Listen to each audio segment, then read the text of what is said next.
So it's very hard to remember that this is a like video and audio. Yeah. Because sometimes I look at the camera like, yeah, you know what I'm doing, but then you're on audio. All right. Guys, welcome back to episode, I think it's going to be either 12 or 13. I think this is episode 13 of Everyman Chats, presented by Wacker. Now, this week, I don't know how this is going to go. I'm a little bit like, I should have brought a bloody box of tissues or something, mate. I don't know, but it's going to be a lot of laughs as well, maybe crying laughter. But this bloke here, I reckon you're going to find so freaking fascinating. I can't swear in the first 30 seconds. Because I've found him fascinating, and I want you guys to meet one of my bestest friends in the world that I've really grown. He is really grown to be one of my closest mates, and I talk to you about everything, don't I? Absolutely, I really do. Yep, 100%. This is Graham from, I don't know what your handle is now. It's 200 Cruiser. At the moment, 200 Cruiser over, but that's going to change. It's going to change, 100%. which you guys will find out. But, mate, I've missed you. I miss you too, really man. have missed you, bud. It's been a while since we've been out. Yeah. Or certainly that I've been out. Yeah. We've been talking for an hour before this. I know. And it was gold. I know, man. You should have the cameras rolling there. Yeah, I like having it to myself, though. You know, it's good. personal. I like it, man. Yeah. How you feeling, man? You a bit more comfortable with all the lights and shit? Yeah. Nah, it's a chilled out zone, man. Like you say, the only thing is those big spotlights. But and it's really showing when you get pretty red, but I get pretty red too. I get very glazy. And you'll start seeing the sweat rolling down. I forgot my hat. I was meant to go and grab my hat. I will in the next part if you're watching this. But man, I've got so much to ask you here. I'm going to pull this list up. Obviously, guys, if you're listening or if you're watching, you've picked up that he is Scottish. Mm-hmm. He's Scottish. They'll never take. What is that? What's Braveheart? You should know that movie by heart, mate. Braveheart. They may take our women. What is it? Oh, I don't know, dude. I'm not going to do it. I've only had 3 beers. Jesus. I'm not going to do it. Nah. I'll scream the roof off the house. Hey, you will. Your kids will be scared. You wait till we get 2 hours in, mate. Shit. You will be. Trish. 2 hours and 9 beers. I promised my wife. You did. Go on. Go ahead. Look at this camera here. I promised Trish, I'm sorry. Second beer, I'll still be able to operate my crutches. That was my worry, man. Like, yeah, I know. I did genuinely promise Trish. Like I said, like I'll take an Uber there. Yep. Yeah, smart. I'll not drink too much because I got to operate those bad things. Yeah, I know. And it should be a prerequisite of doing this podcast now. You have to Uber here. Yeah. 100%. Yeah, and Uber home. Yeah. Because it's going to be a long and hopefully you don't end up on crutches. Or just leave your crutches here for the next guest to get out. They're going to be the thing legless. is, man, the other thing I was worried about, and this is no lie, is that I'll walk out of here because I will be alcohol in the system. No, I'll like, make sure hey, at least you've left them there. You've healed me. Yeah. And then, I'll get a call in the morning whilst and I'll be calling Trish. Your crutches are here still, buddy. Shit. Yeah, sorry, Trish. He went for a jog before he... She wondered why my leg's 5 times the size of it again. Oh, shit, dude. Got the shelters, and thank you to Shelter for, sort of sponsoring this podcast, because they've been with me now for a while. I wouldn't say sponsor, but supporting the little guy, and that's what they're all about if you go and check them out. But, Gray, before we get into this, dude, I wanted to... obviously, you can't get up. I'll get up now. I've got a little surprise for you. This is more from my wife, okay? Oh, boo. This sounds bad, but I'll grab it now. Cool. I was going to get you to get up, but... Oh, yeah. Mate, so I'm not going to lie to you. Yeah, right? I wanted to bring it up. So when I asked you, can I bring anything? And you was like, nah, just come by yourself. Yeah. We just had our shopping and we always buy a couple of packs of tortillas, and we bought the caramel ones, and I was going to whip and bring a caramel pack up here. So we would have just been exchanging tortillas, which is obviously the thing you do these days. Tortilla. Dude, apparently there's a white chocolate one. There is, yeah. What the fuck? We're going to try that. The originals are good. New favourite though, caramel. I think I've brought it on a trip before. Yep. I'm 100% sure I've had it on a trip, and the caramel one, are great. They are really nice. This is one thing Thank you though. Yeah, that was Sherry. Sherry did that. Yeah, 100%. Yeah, so she got all these things here that She's like, yeah, I'll put a water jug in the middle. You guys can't see it on camera, or you can't hear it, of course, but I'll put a water jug there for people to, if they want to pour a water. It's not fucking water, it's fucking beer. And then there's like lollies, Alan's lollies. Yeah, no, I like that. We should just start eating them through the whole thing. Well, imagine we that. will. Do you want some tortilla? Yeah, but that's one thing I actually wanted to talk about. I'm not going to say the nicest bicky I've ever had because I got personal taste. Of course, There's Monte Carlos, that's my jam. Yeah. Is that your favourite bicky, dude? I'm very passionate about it's this. definitely one of them. Beautiful like for a freaking after dinner snack. Yeah. Oh, at camp. And because, look, like... And they're separate packets. I'm married to an Italian, background Italian, and... yeah, we'll get into that first as well. Like... That's great. Coffee after everything, espresso after everything. Yeah, like this isn't just nice after with a coffee or that. This Limoncello. is nice and limoncello. We had it on the trip actually. Yeah, we did. Yeah, Tony try cracked it on out. you, Tony. Miss you, mate. Phil. But these are nice all the time, man. They are, and mate. it is probably one of my favourites, or go-tos anyway. Along with Scotch finger, chocolate coated Scotch finger. Exactly. Yeah, you just can't beat them either. The thing I like about a good biscuit, do you know what it is? I have a thing called dry mouth. I like to have my biscuit, make my mouth dry enough so I can scull a big old cup of full cream milk. Yeah, you bloody. Oh, dude. I'm just going to do a little bit of housekeeping first off. I wanted to mention we had our Patreon overnight camping trip. Maybe at the time of recording this, it was like 3 weeks ago, and it was fucking amazing. And thank you, all you guys, for rocking up. And I hate to shamelessly plug, but guys, if you like what you're seeing, or if you like what you're hearing, and if for the anyone who would like to support what I'm doing, jump on the Patreon and have a look in the show notes, I think they're called. I don't know, but on the description and stuff like that. But anyway, stuff that. Just watch this and enjoy it. Let's get on to it. Graham, my man. I want to talk about your upbringing, right? But first off, I wanted to start it off on a sick old story. Let's talk, because it's fresh in our head too, because I want to also talk about your mate Kev. Yeah, cool. How you and me met. Yeah. Help me out here, because it was a long time ago. It would have been 5 years. It would have been like 4 to 5 years. Yeah, well, definitely, because it was just before me and my beautiful wife were getting married, so I had my best mate Kev across. Well done for saying beautiful. Yep. Well, she is. I had my best mate Kev across, and that's why I obviously can remember it, because it was April 2018. 18, dude, so it was 5 years ago. So, and Kev was only across, he only came across for just over a week, I think it was. So it would have been a week before the 21st of April. And so in that week is when, for whatever reason, and I can't even really remember why I was up Forestfield area. Because it's where were you? Were you local? No. I was staying with the in-laws. I was staying with Tony and my mother-in-law Carmel at the time. So were you quite fresh at the time then as well? What, into Australia? Nah, I'd been in for like 5 years. Gotcha. It's just I had,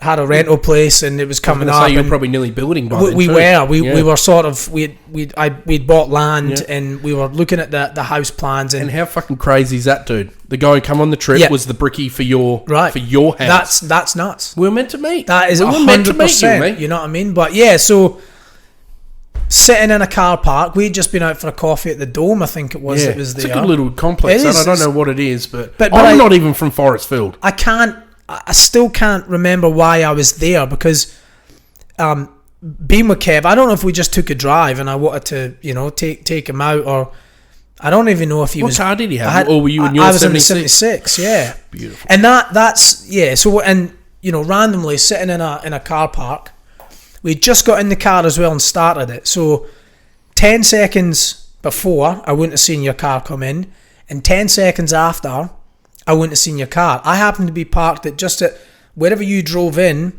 and I'm sitting there, just got the car turned on, and I seen your car pass in front of me, and you had the Waka symbol on the side. The old one. Yeah.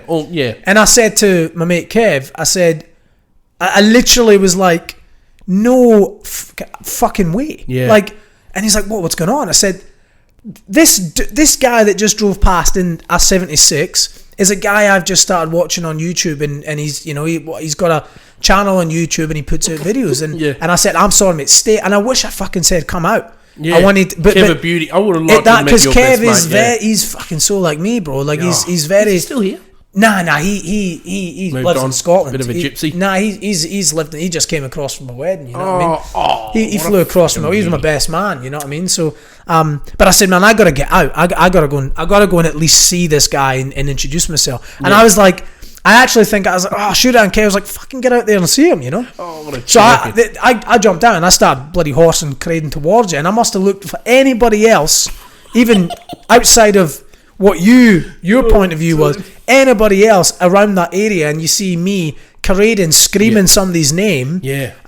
You know, it wasn't like fanboy stuff. I'm like screaming in my Scottish accent. You know what I mean? Like, honestly, I need to tell it from my side as well. but that's what it was, and that's you know that was where it was, and just how random that was. I was so glad that you were a nice guy, because guys, if you're watching this, or I'll try and describe it as well if you're listening.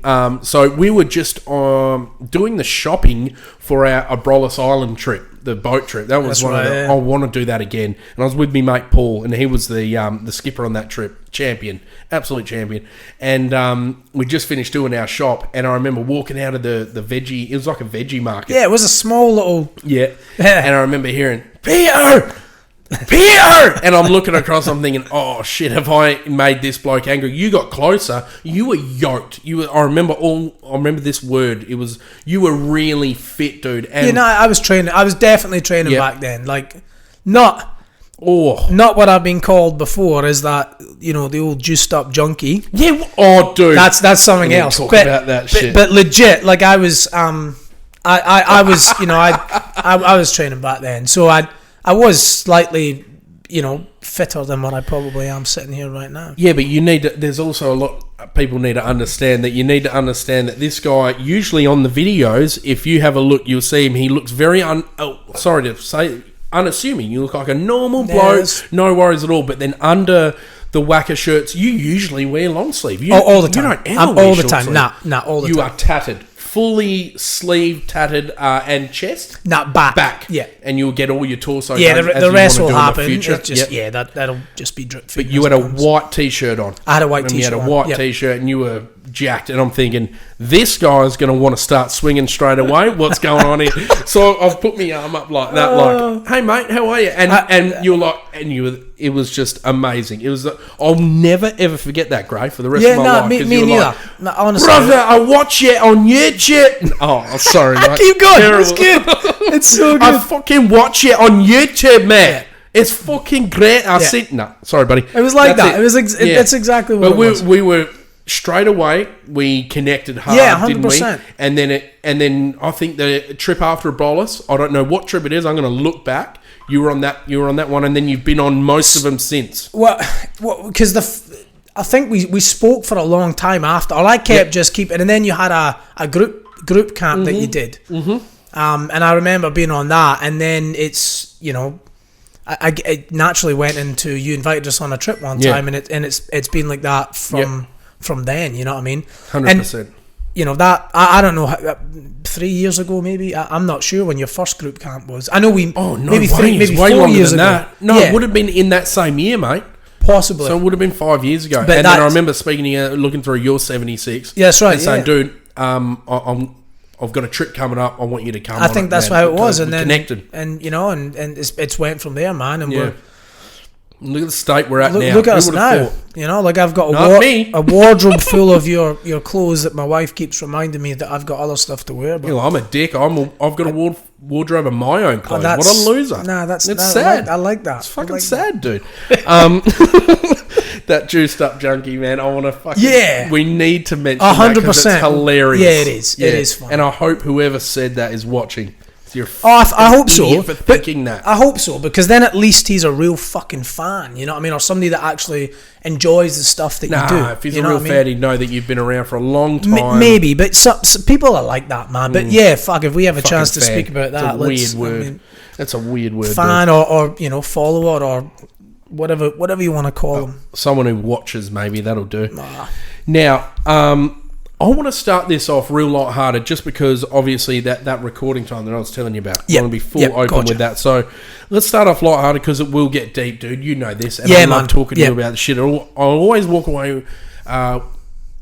As with all you dudes, and I notice I always walk away when I've spoken to you guys feeling better, feeling beautiful, a clear mind, dude. You know, it's fucking very important It's like a therapy session, man. It is, man. Like, take away all this, we'd probably do the same thing. Well, fuck, man. Except, you know what I mean? We both had to stop ourselves before starting this and saying, okay, we're going to podcast. Yeah, no, we've just missed a lot of content here.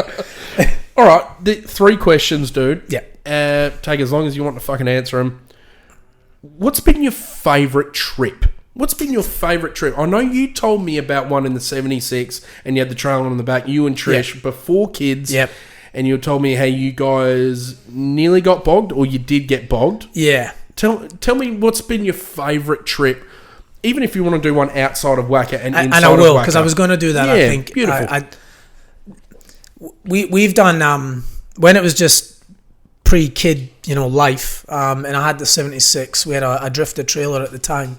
That's it, dude. We did a few big trips with that. Like we did a trip where me and Trish went down to Esperance, and we spent, it was eight days, I reckon. We just hightailed straight to Esperance, and then sort of fucking beautiful part of the world. What time of the year was it?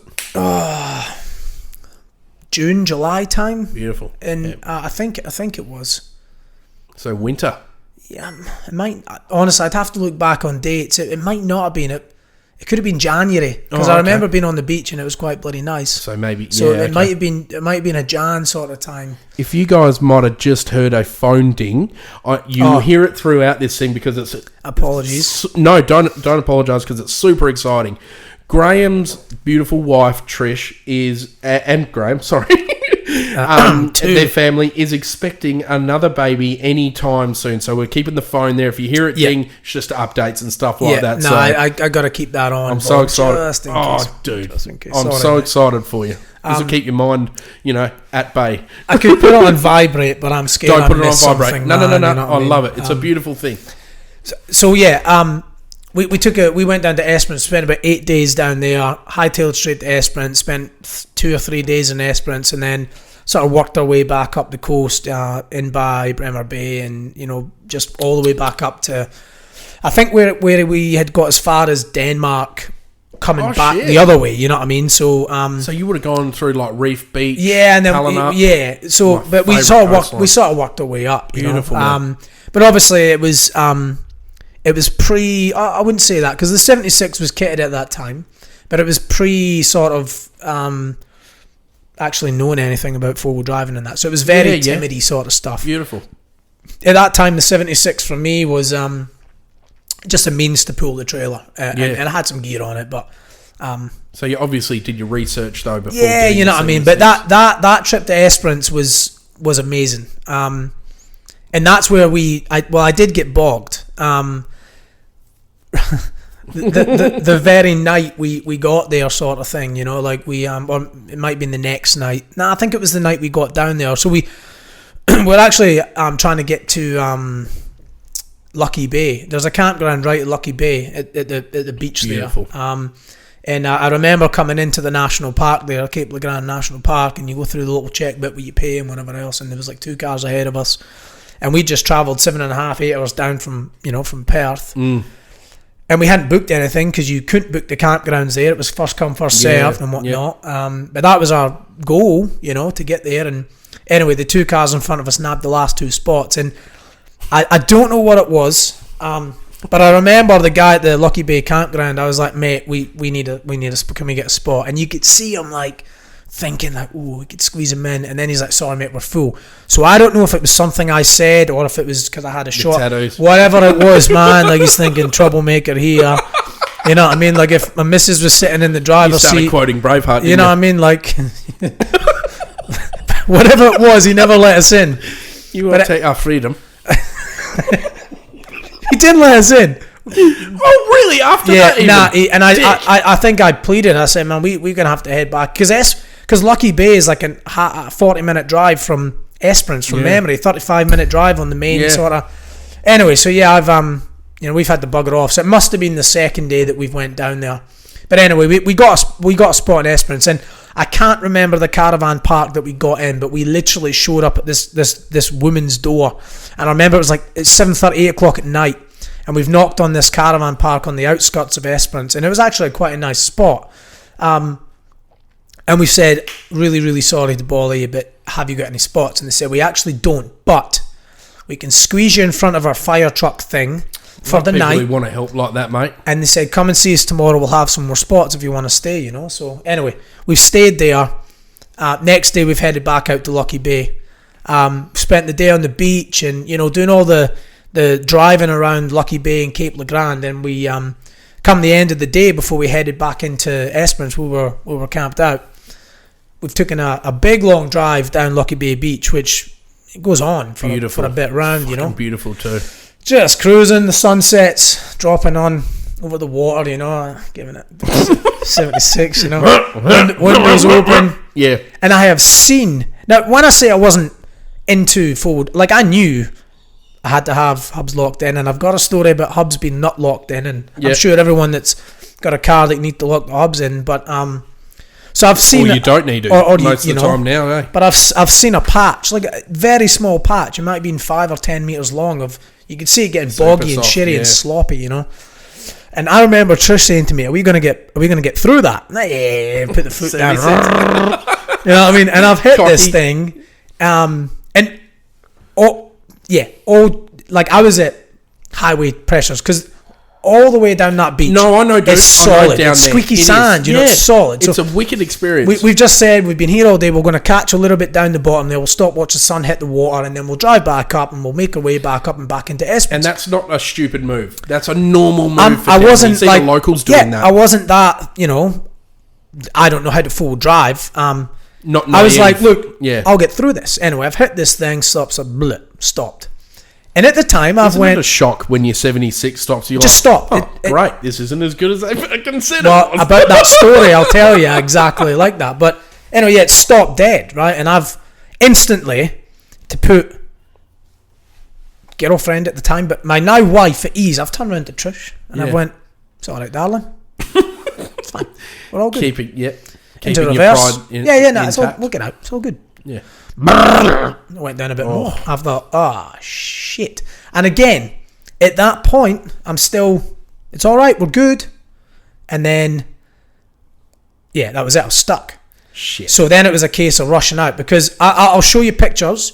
At this point, because I've tried to hit the hard part of the sand, I thought, there's a hard part of the sand there, we're going to try and hit that.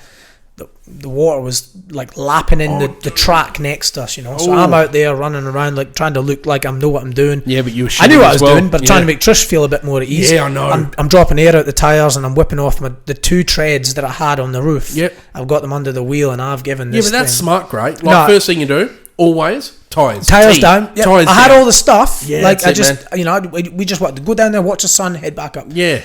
Got the tyres out, treads down, give this thing shit. Popped out, thought I was some fucking hero, Yeah, that's it. And then I'm going to start a TV show. Came back up to the top there, and I think Trish took a photo. I'm holding the treads, that's it. I'm the man, you plonker. But the one thing about that I do remember is there was a couple walking towards us as I was driving past, and I did the old, out the window. Watch out, that's a bit bumpy over there. And then I've got stuck. They've obviously heard this V8 thong slapping thing, blah blah blah blah. And then as I've came past, sort of limping past them, they're just sort of hey, we knew you're from Perth, obviously, Anyway, that was the story of getting bogged there. And on that same trip, sorry, I'll change those cameras now just to check. Yeah, cool. That same trip, man, I got bogged again. I can't remember where it was. It was either outside of Albany, heading down a track, or somewhere in between. But we went out to do the touristy look things, and I'm pretty sure it was outside of Albany because we went and sort of did all the lookouts out that way on, I can't remember the road, but on the way back in, and it was one of these ones again, there's a track, let's just go down there and see. I looked on the maps and that there was a beach of sorts. We didn't know what was the end of the earth. Bugger it. So Trish, we'll go down there. Dude, that's how I look at my trips, though. Just look on... And that's what it was. Wicked. Let's see where it ends. The difference was, at the time, for us, it was just me and Trish, right? Like, and everything would have had to been self-recovery or whatever. And get onto this track, and just normal sand track, you know. If you've entered there's a stop, there's an area where you can air down your tyres, you know, and there's signs, air down your tyres, you know. So like, yeah, fucking air down 20 psi. So that'll be all right, you know? Then we can go down from there. You know what I mean. 20 psi, the sand that I've been on up to this point, because the area wasn't sort of right at the start, you know. It was like in a little bit. So I've sort of got there, 20 psi, and then all the sand driving up to that point, no issue at all. I'm just cruising along, and then I want to say the track might have been 10 k's or 15 k's long, you know what I mean? But just cruising along, and I just remember like sort of coming up to this very slight incline. I've seen the corner ahead of me, so naturally a bit more boot.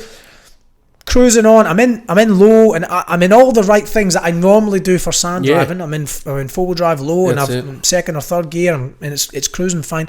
And then at the slight little hill climb, not even a hill climb, just an incline. Yeah. Turns a corner, gets soft. I can feel it getting soft, and I've sort of and I've got halfway up this thing, and it's just stopped dead. And it's the middle of the day. And no trailer on, or trailer? No trailer. We left that at camp. You know, at Albany. It must have been Albany. Middle of the day, it's like 12, 1 o'clock, and it must have been summer, because I remember it beating down. And again, me, son, being Scottish, cannot deal with it. So again, Trish is straight at me, you know, and like, we bogged. I'm like, it's all good, Trish. No, this is the same as, you know, a couple of days ago. Don't worry about it. Just like, you know, watch me pop out. It's watch all good. Watch this. Down further. Anyway, wasn't moving, right? And fuck. Okay. Stuck. Proper stuck. So I get out, I sweat my balls off. And that makes shit worse. Oh, dude, right? I thought, the first thing I thought was, I'm going to go down to 15, you know, straight down to 15. Because I say it was bogged, right? I wasn't up to my bloody diffs. It was 15 psi is pretty good for sand stuff, you know. And on top of that, 100%. I put the treads underneath, right? So I'd got the treads off the roof, and I was going down to 15. So I've done 3 tyres. And there's this car coming towards me from the other way. Oh, that makes it even worse. Oh, so I'm looking ahead. Pressure's on. Sweating. I am sweating, right? Because it's shit. And there's this car coming along towards me, and it's a 100 series cruiser, right? And there's a guy in the driver's seat pissing himself at me. Like, laughing. I can see him laughing like shit. And I'm starting to see red. Oh. Right, I'm starting to see. I'm like, okay. I would too, I would absolutely. Okay, get out and help me, you prick. Anyway, so he's pulled. He's on the same. It's one way. It's a one track in, one track out. He's bumped up the side like he's driving on the fucking road, right? And I've went, you're ripping the piss now as well. And he's came up beside me. Hey, mate. And I've said to him, I was about to say, what the fuck are you laughing at? He What's said, the crack? He's went, hey. I got bogged in exactly the same spot as you did. Drop it to 12, mate, you'll be fine. Rolled his window up and he's went, okay, 12 psi. And I'm not kidding you. Local, you reckon? Yeah, 100%. 100%. He's 12 psi. I've popped out, put the boards back on the roof, and just been laughing all the way down. Trish is pissing herself like, you are an absolute idiot. And look, again, this was that 8-day trip. The beach, the lookout was, you had to come down a massive staircase, and it was just like this massive beach that if you took a little picnic or something there, you know, I mean, you can't get the car down there, but it was 100% worth it. And there was a walking trail that walks right along the ridge there as well. We see loads of passerbys, but that I talk about that trip because it was like probably the first big trip that me and Trish you learned a few lessons, and I learned about sand and all that, and the car and its capabilities. And, exactly. So I say that trip. We also done a big trip up Carangini, and then by Coral Bay and back down and through where you boys went, not Geraldton, Horrocks and all that stuff. We did it must have been a 12-day up and around there, or 11-day. And that was a bloody great trip. We caught up with one of Trish's best mates up there who lives up there, and they came down from Karratha and met us. Spent the time in. We stayed at one of the stations there. Shit, in Karratha or Exmouth area? Exmouth area. That's when we come down Coral Bay. Ballara? Nah, it was Warra Station.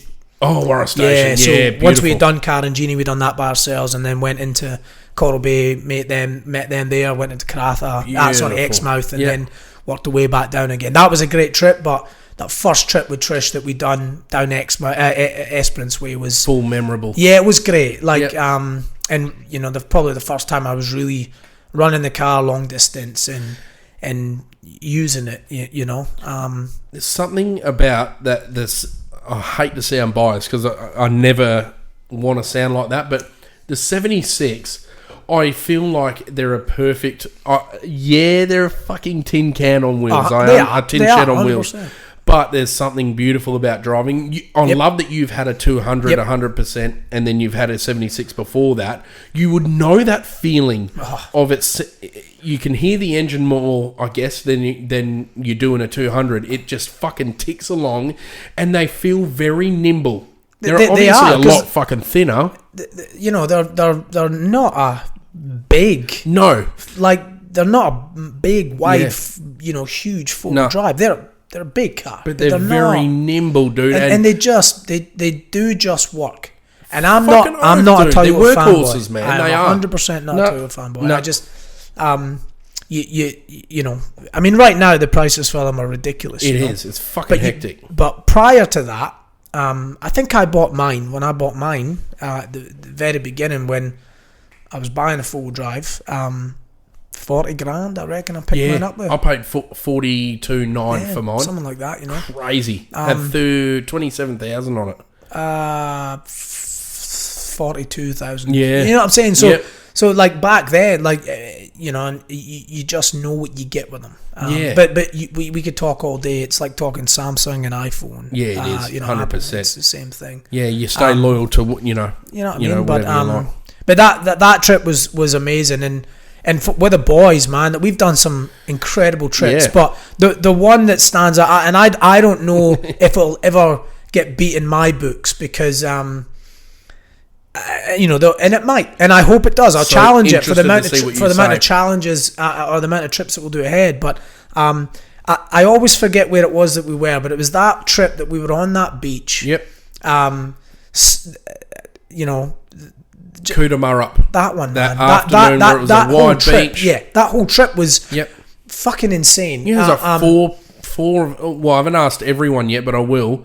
Everyone remembers that honestly, night. I won't get a night like that either at that joint. Beach in that time, 100 metres wide. Maybe like 60 metres wide. Yeah, it's fucking wide. No wind.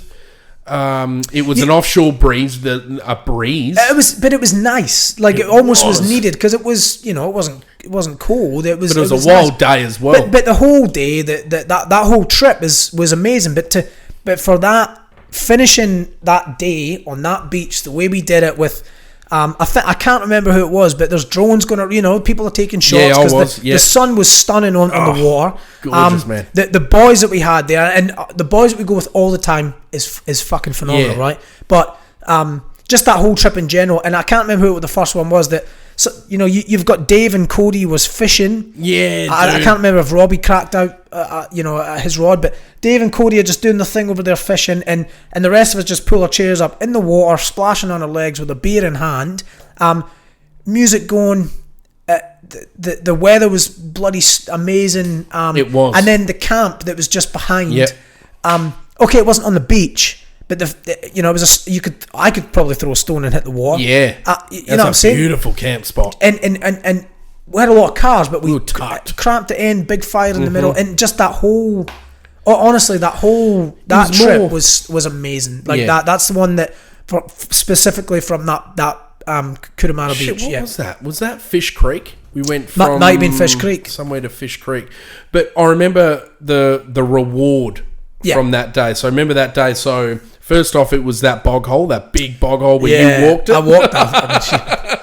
That big bog hole, that was fun. That built up some fun, didn't it? And then we hit that other mud puddle where Kip rolled a bead off. Kip rolled a bead, and then from that, we're all muddy and it was quite warm. I remember. It was hot as hell because I remember trying to help Kip change his tire or get that, you know, Yeah, and we're all fucking sweating around. our head Yeah. off, you know what I mean? Like, and it was warmer than, but just that whole.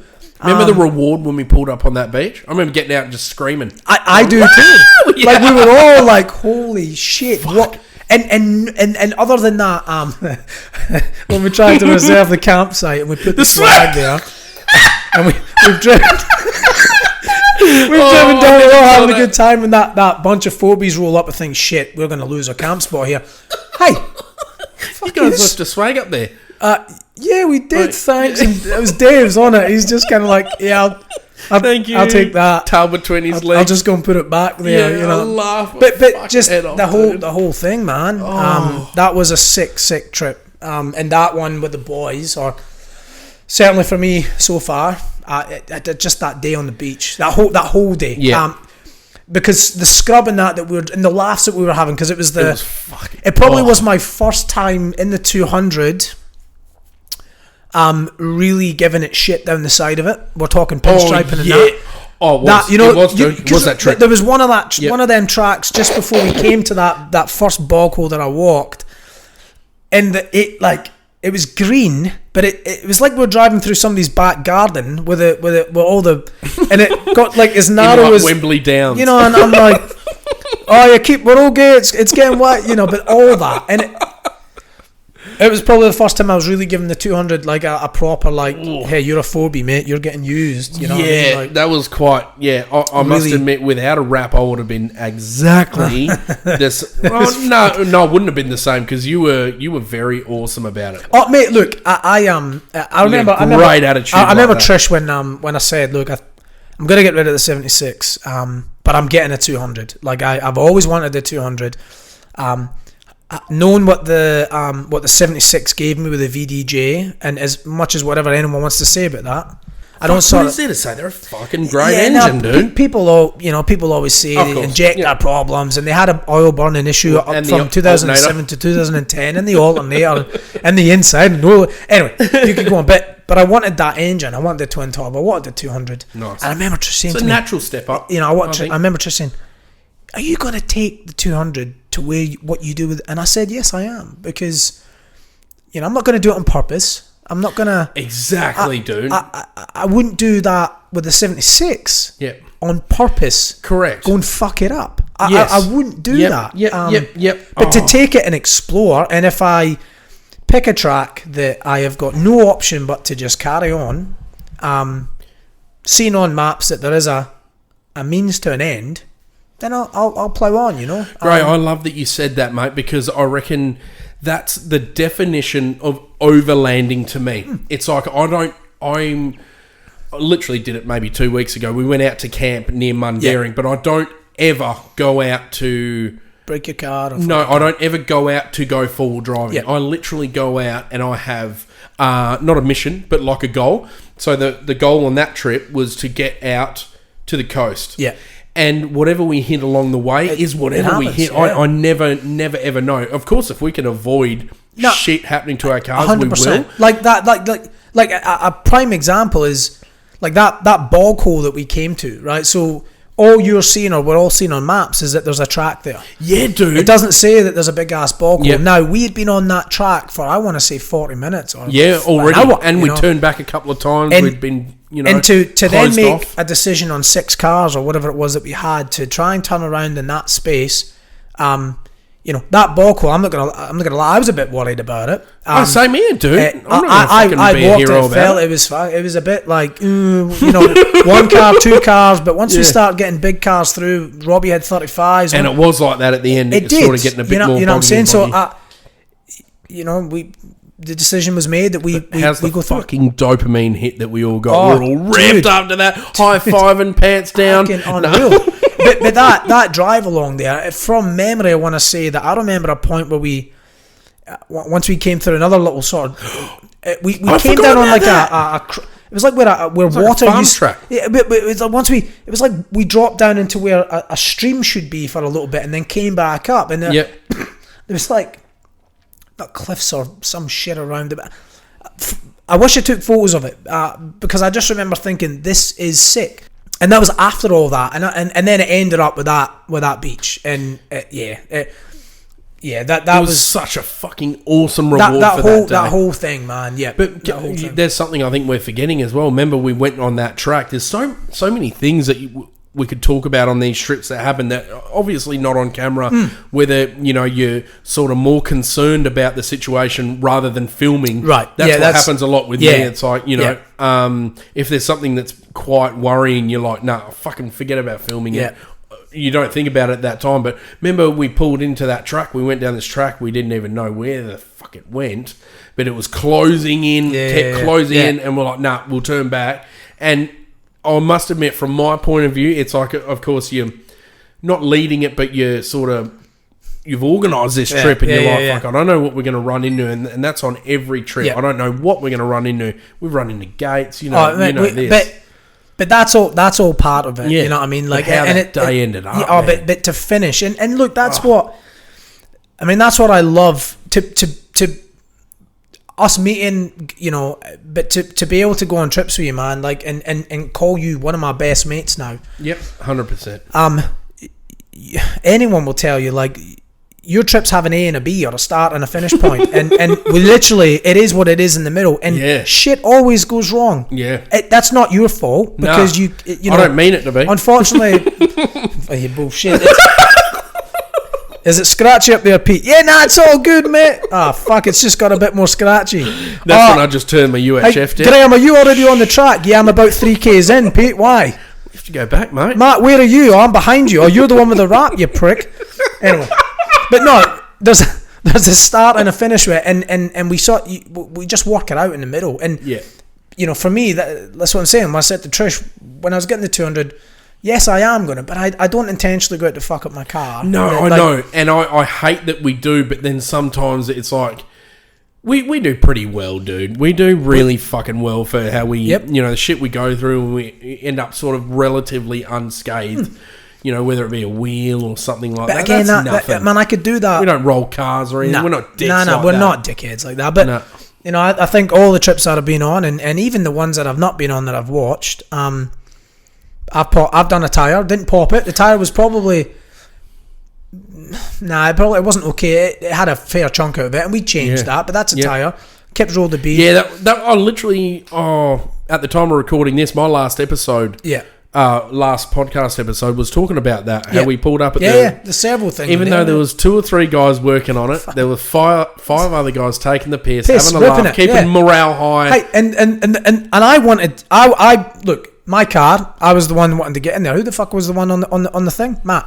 He was the one getting his ass dirty. That's what I love, man. And I was like, Matt, move. I'll do it, man. He was down there. He was ripping my wheel off. You know what I mean? But yeah, you're right. There was 5 others standing on. Okay, standing, but while you're undoing the wheel, I'm standing behind, like, grabbing, humping the head, as you do. Just standard male, bullshit. But anything at that height, you hump. It keeps it lighthearted, and the wheel was changed and done, and we're back on the road. And apart from someone having a fucking injury that's bad or a car rolling, man, there's nothing we can't get past. If your car fucks up catastrophically and you need a tow? Shit, I've towed my brother from the middle of the Holland track into Hyden, and you would, man. There's and that's the thing with the group that we have is there's always different people on it, and they've all got they all carry different things, and I'll be I'll be the first one to admit, like, and I will rectify this for the next car. The spares things that I used to carry with the 200 and the 76, and I started to carry some more stuff. But we don't do anything stupid. Like, I don't go out on a trip and go, shit, I'm lacking on the spare side. Probably not going on that trip. I don't, because I know that I'm not going to roll my car. Right, and if I roll my car, some shit's happened. Fucking ground beneath me is falling away from my car on bitumen, sort of thing. You know what I mean? Yeah. Like, even all the sand dunes and that we've climbed, and I've always been the one that's been that one that we did where we did Greenock area and all that stuff, and I'm not sure about that. And you were, and a few other boys say, nah, mate, trust me, like it looks worse than what it is. And first few cars go up, and you see the tracks. Other than Dave wants to make his own tracks, but you see the tracks and you see how the cars are sitting, and then I'm like, yeah, well, I'll stick it up there. But there was another way that we could have went around. It probably would have been easier, but again, I don't carry the spares that I would need to do a full change of everything. But the amount of people that we have and the dynamic of who's in and who's not, they've all got different tools, all got different things, skills, and if somebody like Brownie or one of those boys came, he could probably fucking change an engine. Yeah, you know what I mean? For us, sort of thing. Or, but there's always somebody there that or cars. There's plenty of cars that would take shot about towing somebody out if we needed to. And I can't think. I never worry about that when I'm with all you lads. I never worry about not getting my car out because I know. No, if I fucking ripped a wheel off, or if I stripped all my studs, you guys have there's spares somebody somewhere. will have something. Or these guys will not leave me stranded on my own. Not at all, man. It's like, and that's the cool thing with running in a group, and especially a group of people that is. Fucking brothers in arms, like Matty said. He said that well. I mean, I remember when Kip, popped his wheel off the rim. We're all having a crack. Everybody, 3 guys standing on the beat. Remember me? It was me, you, and Kip. We were bouncing on it. But Kip was getting balls into it at that point. Like he was going hell for it. He wouldn't have needed to be. Somebody else would have done that. But what I'm just saying is, there's enough of us all the time that even if you're getting frustrated, tag out. Yep. Go and have a breather. Let us have a crack. And it might have it fixed by the time you get back. You know what I mean? Like, and even if it's just 5, or go and take 5 because you get a bit fucking and pissed off. And that time of the year, it was fucking hot. It was Remember hot we jumped in the water straight away with it, turned the engine off, straight in the water. Yeah, it was hot as hell. That so nice. I remember that. But yeah, look. Again, going back to what this thing was, that them 2 trips, man, and all the shit that comes in between and everything else that comes with it, man, it's a good time. It's fucking special. It's a fucking good time. Look at that, dude. Look at that timing. I'll check that now. Right, dude. So there's so, as I said, it just keeps adding. Like if you look here, look at all this. It's like freaking madman. I need to be arrested, dude. Okay, so next one will be about like your upbringing. Yep. What all this rolled into one, I guess. Like what was your upbringing like in Scotland? Yep. What was, what made you want to come to Australia first off, and also what got? Well, I'll ask after that. What got you into full driving? Yeah, cool. Get the sound effect. Isn't it lovely? I like it. Isn't it lovely? It's probably a harder one, man, for me. No, I was going to ask you that. My upbringing wasn't. So you told me about this. I had the fucking best upbringing in the world. Like, wouldn't change my upbringing at all for anything. So like that, and I've always said that, and because of my upbringing is I think exactly why I am today, the good and the bad. You know what I mean? Like, but my upbringing wasn't sort of like straightforward. Like mum and dad. Middle class, like that. Like we never wanted for anything, that type of thing. Yeah, never wanted for anything. But when I say sort of different, like I don't know who my, and I'm gonna speak real. Like people might think you sound like a dick, but this is just what it is for me, and this is the way I look at it. Like I was adopted by my granny and granddad. So when I was really young, like I want to say, I'd always been in the care of my gran and granddad, who they're my mum and dad, right? That when I say mum and dad, that is who I'm referring to. Your dad's parents or your mum's parents? My mum's parents. Yeah. No, my mum's mum, because when I say mum, that's I'm referring to my granny, but that's who brought me up. That's who adopted me. And I've thought about this before. Like I didn't need to call them mum and dad. I could have kept calling them granny and granddad probably, but I remember the day I called mum, and I was 5 years old, and I think I was heading out to go to school. I don't know if it was for the first time or it was certainly, sort of primary 1 or whatever you call that here year 1, pre-primary or something, or it was year 1. 5, you know what I mean? But so I was adopted by my gran and granddad, and they've been my mum and dad ever since. don't have a clue who my biological dad is. Don't give a shit, to be honest with you. Don't ever want to enlighten or you know, I have been asked before, would you ever, you know, go looking? And I wouldn't. I think I'd be doing an injustice to my mum and dad, to be honest with you. If he wanted to be there, I'm sure he could have been there, and I don't know what went on with, because you know what you'd do. You know what I'm saying? Yeah, for like your own that, kids. you know, and that, you know, that we can. That's a different thing, you know, and I think that's maybe why I am a little bit like what I am today, to be a parent. You know what I mean? But what does that mean? Like, so protective, just the, so involved, and how would you say? I guess it's a different time, man, because I don't know what the times are like back then. You know, you had a kid. What did it mean to have a kid back then against what it means to me having a kid now? Mm-hmm. I think I always remember from a point saying I can't wait to be a dad, and that was from whatever age, you know, like.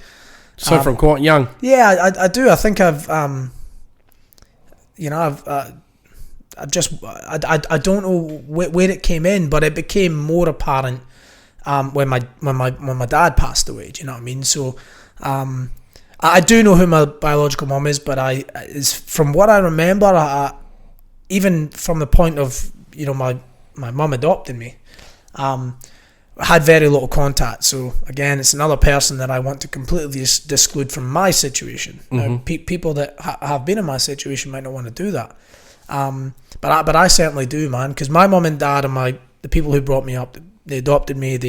They brought me up. Took care of you, paid all your did fees everything for me, and yeah. and you know, like we and again, this is why I say I had the fucking best upbringing, bro. Like I really did. Like my upbringing was stayed in the country, and in where I was brought up, outside of the closest town, which was Montrose, and you know, it was a couple of miles, or you know, 3 miles outside that town or whatever. Where we lived there was a set of 4 bungalows, just singles, you know, little tiny bungalow houses, 4 of them all identical. 2 houses across the road from me. One of them was the old schoolhouse for that little I don't even like area that we were in, that would have had maybe a few more of the country people around, and it was the old schoolhouse, and then the one behind it, I can't remember if it was tied to the schoolhouse or not, but 2 houses across the road, 4 where I was, we were in one of them, in a house that was converted from it was a graveyard attached to it, but there was it must have been a big ass building that was converted into a house, you know. Yeah.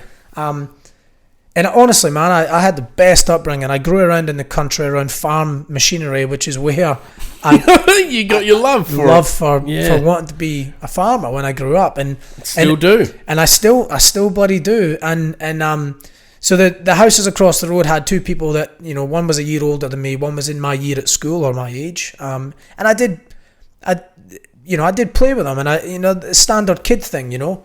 And the one up the road was a couple of years older. But the thing is that I never had is we never had a car in the family, you know.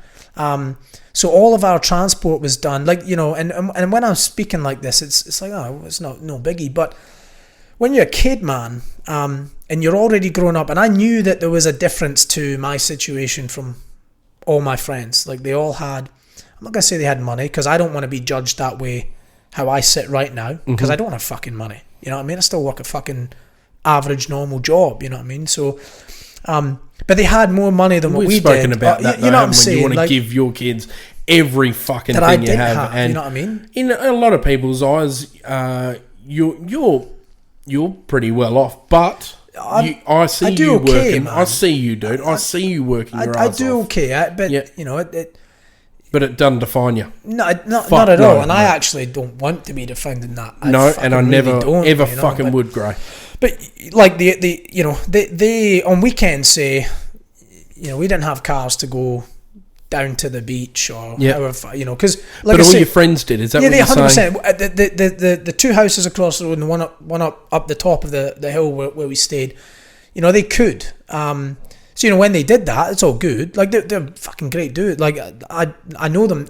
I probably don't talk to them right now because I live here, but I certainly know if I'd bump into them, we did grow up together, you know, we went to school together and all that, but when they were off doing their things, I was left with what I had, which was, I was brought up with a dog, and so a dog became my best mate, and we used to do fucking everything together, and when I say everything, like, if it wasn't, you know, just running around the fields or watching the farmers doing their thing, out exploring with the dog, or you know, what type of dog was it? Wasn't a German Shepherd. Wasn't a shepherd then. It was a lab. I grew up with labs. My family had labs. Other people in my family had shepherds, which is where my love from shepherds came from. But we had a lab then, and like I say, you know, he was my best mate up until when he got put down, and it broke my fucking heart when I was about 9-10 years old. You know. Feeling lost at that age, mate. Ah, dude, you know what I mean? Like, but again, at that point, just as he was sort of being put down, we sort of moved from where we were there in this, you know, 5-6 house sort of area to a little small village outside of the main town, you know. God, which is crazy to hear you talking about, like, you know, there's only a few houses where you were living. Yeah, there was nothing. And then you moved to a village. A little village, me, it was. It was a fishing village. That's so normal for you. That's not normal for me, because I think to myself, you know, I've always been in the outskirts of the city. Yeah. The city. Yeah, gotcha. You know, I've always been surrounded by houses all around me. I have neighbours either side. I'm fucking always fascinated to hear about, you know, I mean, you guys it was, in the countryside. But that was, you know, and again, when I refer to my mum and dad, we're talking about my grandparents here, right? Cool. And so, and fuck, I've adopted that straight away. And I don't even think about people, your parents. You know, I guess people, if they've not been in that situation, you know, but that's what it was, and that was my life, but I had the best upbringing, like, in the house we stayed in, man, like, you know, we're talking Scotland here, so it got fucking cold, you know. Yeah. And I remember, like, we had a cold, like thatch roof, that type of thing. Not quite thatch. Not Ireland, but almost, almost. But to the point where it was like, our only heating in the house was we had stone. It was a stone floor bungalow, which was fucked as it is. It's fucking freezing cold. And the only heating that we had was, the piping was all connected to the coal fire in the main living area. So we didn't have the coal fire on, we didn't have the heating. When it got cold though, and the pipes used to freeze, you couldn't put the fire on because it would blow all the fucking pipes. Oh, right? Shit! Right. So what I had to do up until when I left that place, man, you know, me and my dad, and when I say, so there's 20 years difference between my mum and my dad, right? Mm-hmm. Or there was, right? And so when I'm talking about us jumping up on the roof with a fucking boiling kettle to pour into the water tank that slowly defrosted the pipes enough to be able to turn the fire on to get heating, and then bleeding all the heaters. You know, my dad was fucking 60 years old then, jumping up on 65 years old, jumping up, doing all that shit, you know, and mum would be the one that worked because dad was retired at the time. And you know, mum worked in just labouring jobs, man. Like, you know, she worked as we call them tatty or potato fucking sheds, you know, processing sheds where they, you know, the farmers would drop off a bunch of crates to get put through a bunch of conveyor belts. Mum would be in there picking out the tatties from the stones and you know, all that shit, and that fucked her up with her lungs and shit from dust, because back then there was none of that, you know what I mean? And so that was my upbringing. Sorry, so when you say processing plant, did you say stone? Yeah, so, you know, in amongst all the, you know, when they'd have to pick out the good shit and the bad shit, but in there there'd be stones and fucking all sorts of other shit. I was going to say, you started saying potato. Sorry. No, so picking potatoes from stones, and then the stones rubbed together create you know, because the place was just dusty. Yeah, of course. So, I mean, that's just, you know, that was my upbringing, you know, and you didn't know anything different? I didn't know different at the time, you know what I mean? But I personally did know different, man. Like, you did? How?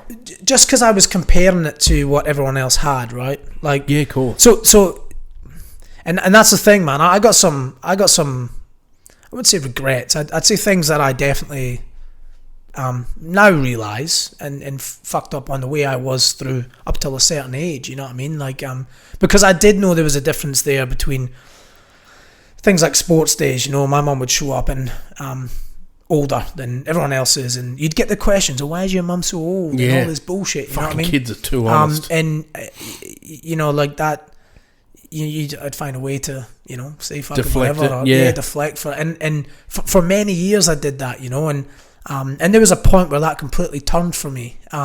We moved from where we were living in the country, and to the village, into this little village. But and a lot of that was to do with the fact that we didn't have a car, like I said, so our only mode of transport, and it probably did me a little bit of a solid, because if it wasn't by bike or running or walking, there was one bus that used to pass fucking every couple of days or once a day. Shit. One bus pass, one bus back, sort of thing. Yeah.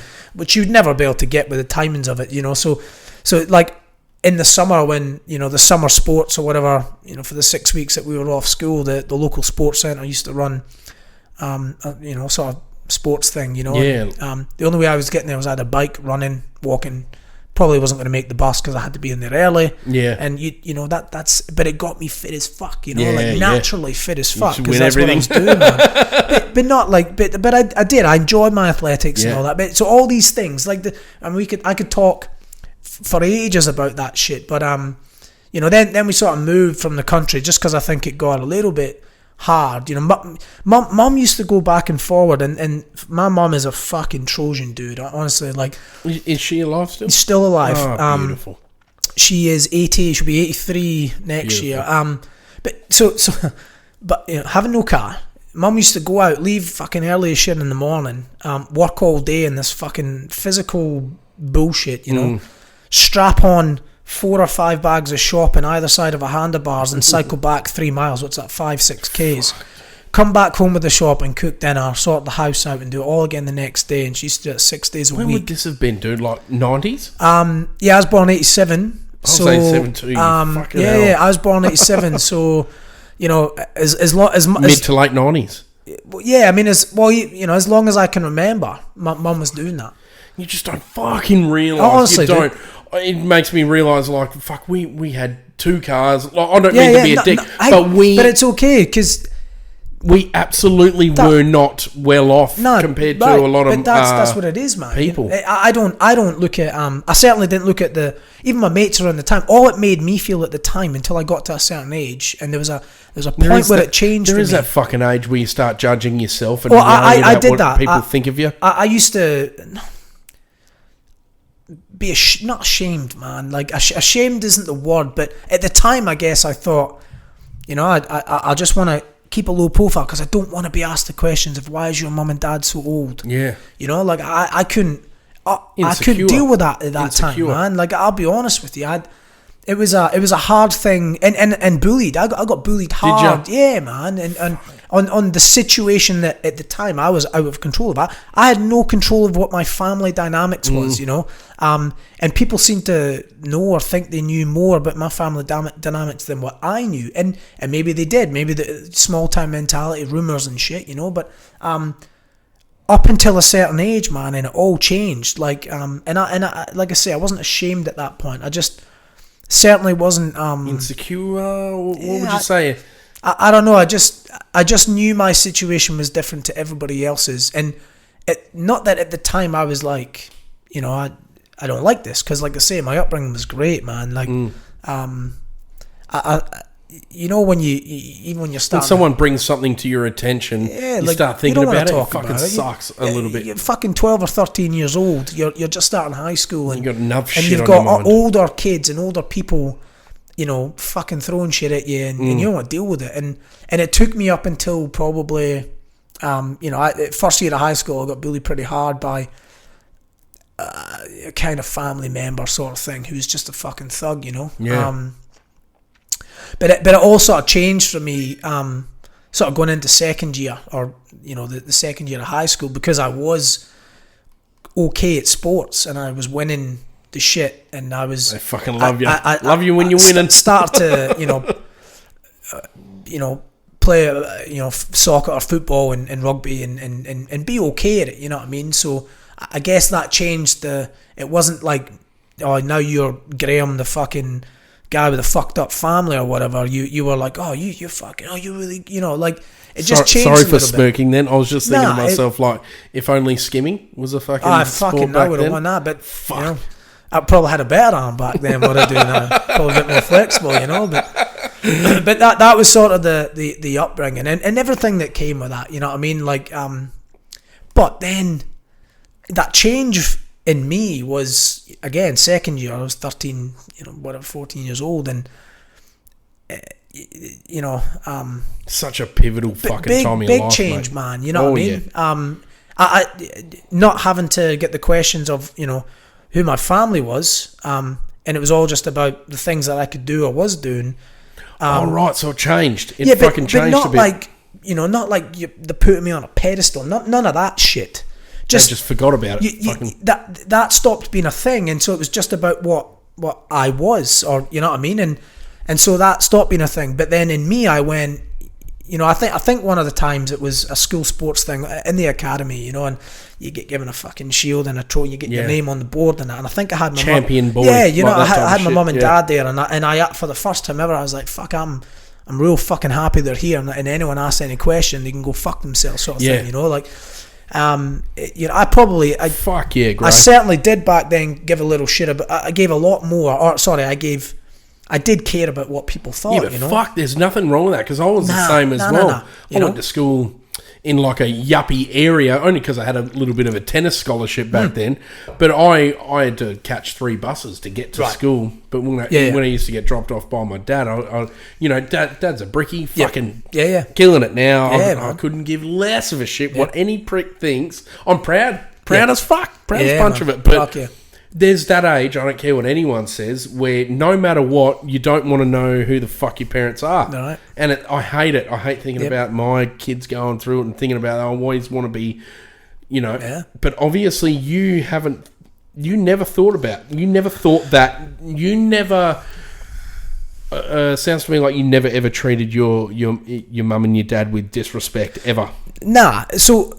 I think like it was all you that was thinking that, giving a fuck what they thought, but you were never disrespectful to your parents. Nah, look, I don't think it was. And I think like a lot of it was like, fuck, I didn't want for anything, dude. And I'll tell you a story here. So like I say, we didn't have fucking anything, man. Like, mum worked a fucking job, a manual as shit job.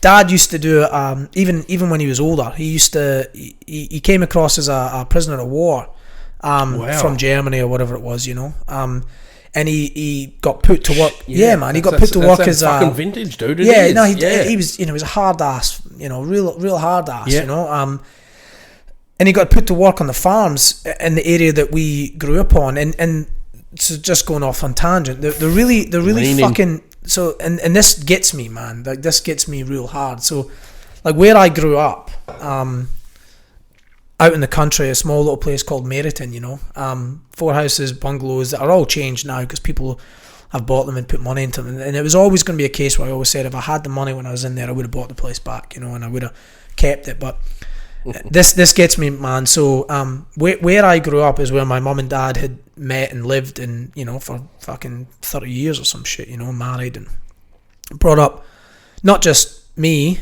and another, so my younger brother, who was in the same situation as I was, so same mother, different father. I won't get into that, but so he was adopted as well, and so we lived out in the country there, and where my dad's buried is in the graveyard that looks down onto that house where fuck. Yeah. So where my mum and him, spent all their years, Fuck. And he worked around all the farms there. He used to do all the labouring work with cane and raspberries, and he used to do potato. He used to do it all, man, and he did that till real late. So he did that in summer when that was the jobs, and mum used to work her ass off. So me growing up, man, like I never used to ask for anything because I just looked at it like, I'm not gonna ask my mum and that. Like, they're older, they're I'll just do shit by myself, and that's certainly the trait that I've got where you can ask Trish about this. Like, the first couple of years that me and Trish got together, bro, she used to fucking try and help me do shit, or if I'd hurt myself, she'd be like, oh, nah, and I took a long time, and I still probably am pretty bad to the day, to accept help, to get help, because I wanted to do everything by myself. I didn't want to ask my mum, who was older, for help, you know what I mean? I certainly wasn't going to ask my dad, who was 20 years old. They would have fucking done it, they would have done it, they would have done that for me, of course, and I never wanted for anything. I remember when I started playing football and that, you know, and I'm not gonna name names, but all the boys that played football, all the guys that I grew up in school were all fucking brand new, you know. And but I remember one dude that you know, his dad was the manager of the football team, and actually really fucking good people, dude, like really fucking top blokes, you know. And, but his son, he was a fucking good player as well, and had a let's say had a bit of money, you know. He was selling a pair of boots one time. And they were the new Adidas Predators, and they had the white sort of bottoms, and they were the boots that David Beckham wore, because at the time I idolised David Beckham, you know.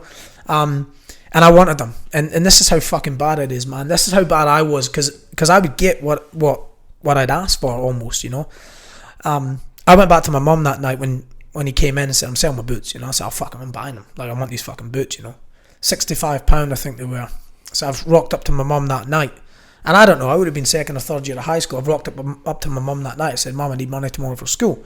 And Mum used to always give me £5 of money. £5 of money back then bought you fucking a mansion, dude. Like, you could eat like a king. You had all the spare through the week. £5 every single day.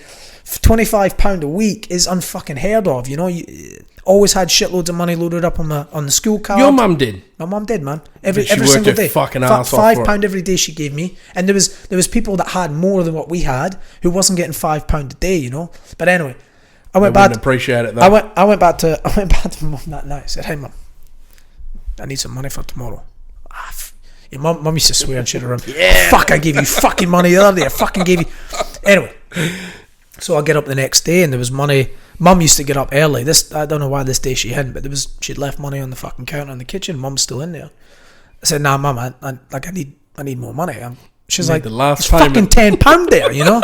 I'm like, "Nah, Mum, I need money to buy some football boots." Anyway, lots of screaming, lots of shouting. I left that house with £70, £5 for my fucking dinner. Yeah. And £65 for a pair of football boots that I was buying off my teammate. Oh, fuck yeah, dude. Saved up.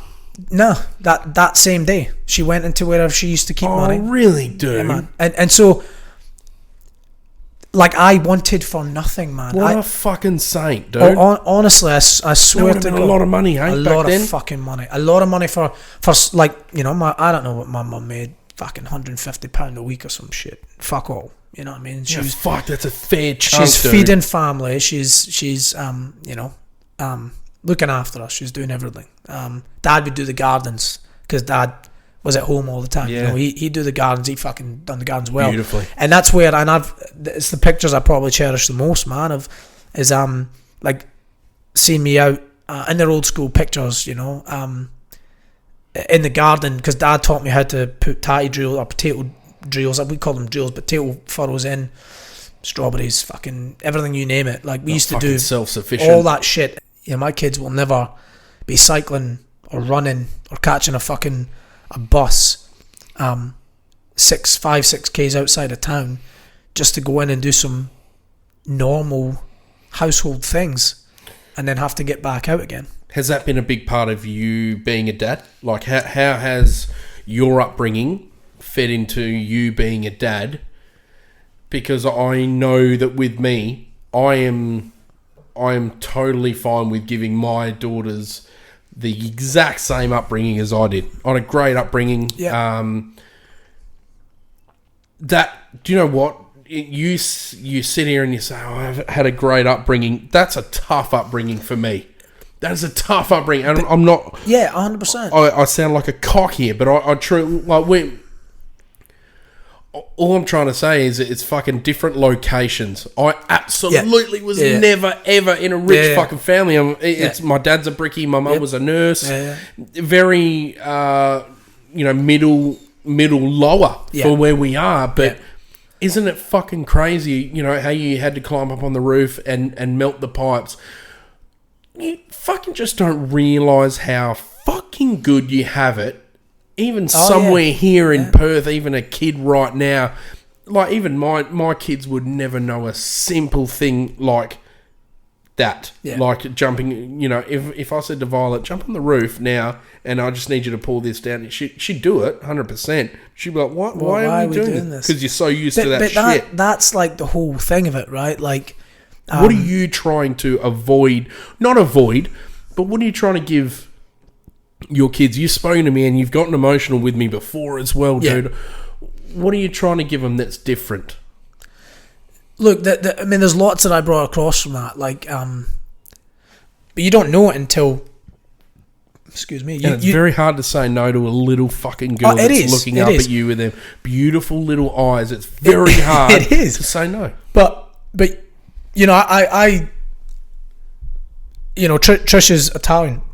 Her background and very, you know, there's discipline in there, and there's you know, I love the Italian values, man. Fucking family, yeah, that's what closeness. It is. I love it. You know, she obviously grew up different to how I grew up. You know, how different, Gray? If you don't mind me asking, I would say, and I've said to Trish as well. I'd say our shitloads different. Like, because I look at Tony and I don't see anything. I don't want to assume. I don't want to see anything snobby. I see him as just. A fucking and so they champion. And this is the side with it. You wouldn't. They are not that type of people. Absolutely picked that up. No way. They're 100% not that. Hard workers. Very hard workers. Yep, and Carmel, which is Trish's, Jesus, the hard work. And everything that they've got their ass off all their fucking life, right? So I talk more like, and sparingly, you know, like I grew up my whole life without having a car in the family. Yeah. And I keep saying car, but like when you live outside of town, and the only way that you're going to get in and out is fucking miles. You're talking miles and like kilometres. 2-3 miles, whatever it was. Not run 700 metres. We would have run to a deli or something like shop that. Out there, you know, exactly. It was fucking cold in the winter. Location. It was fucking cold in the winter. You know, mum and dad both had to work their asses off. You know, what am I? But what I love about my childhood is that I didn't know at the time when I was that age what I would take away from that now looking at my life, where what do you take away from that, Gray? Simplicity, mate. And you know, you can throw around simplicity with fucking everything, but literally I have lived on nothing, and at the time, so I wasn't fucking making my meals and doing all that shit, you know, but I have seen what you can live on, what a family can live on. And still be happy. I tell you, I wouldn't change a fucking thing about my childhood, because I had an amazing 10 years living out in the country and just running around fucking fields and with my, you know, my dog and the mates at the time that were there. But it's a different kind of freedom, hey? Most of the time, man. Just be back before the fucking street Mum, lights I turn wouldn't off. have there was no fucking street lights, man. You know what I mean? Like, it was, wow. You know, you just out until it gets dark, until you want to decide to come in, you know. Yeah. And that's the thing as well. I didn't have a curfew. You know, my mum and dad, they were old school as fuck, man. You know, like, I never got given a curfew. I just somehow common sense. Somehow I just knew some sort of primal a better fucking home. And even like when we moved and that, you know, and mum's never ever had a fucking curfew. When we moved into the little fishing village that we lived in, which is where I sort of met Kev. Can I ask you, fishing village, are we talking like can you give me a size, like is it like a suburb in Perth? Would it be like a Hillary's? It would be like, it would be like a suburb, a smaller suburb, you know. Wow. Like, there was a port there. If you continued walking out, like as in not out to the roadside, you'd end up at the lighthouse, you know, and it's all farmlands around there, and there was the ocean, you know, the North Sea was there. You know, I don't know how many people, but you know, that was only, you know, there was a little shop in that in the little village. There was a little shop, and there was at the time 2 sort of pubs. Ended up being 1 pub. I was going to ask, was there a chippy? You know? There was a fucking chippy. There was. Yeah, there was a chippy for a while. But you know, like a little bit more, you know, and you know, when I moved there, I would have been 10. I was 10. Paper round, you know, I did all that shit myself. A paper round in the morning, and mum still went to work at the time, and but then she had my little brother as well. You know, he's 7 years younger than I am, so. You know, mum's always had this, and you know, the nuts thing about it is, you know, mum had her own kids as well. You know what I mean? And I'm not gonna bring them into this because that's a totally different. I totally fucking forgot about that. That's another dynamic. You know what I mean? So there's what a testament to a beautiful just fucking that was mum. You know, and yeah, she's always just that. It's hard to, like, I know what I want to give my kids, and I've always said, and I always say to Trish, like, I'll give my kids everything that I didn't have, but that wasn't like, I didn't want for anything, and I'll say that again. I didn't have clothes on my back, I didn't never ever get fucking. I used to get a lot more than what some of the people that probably could have got it could have got, but it's a different dynamic because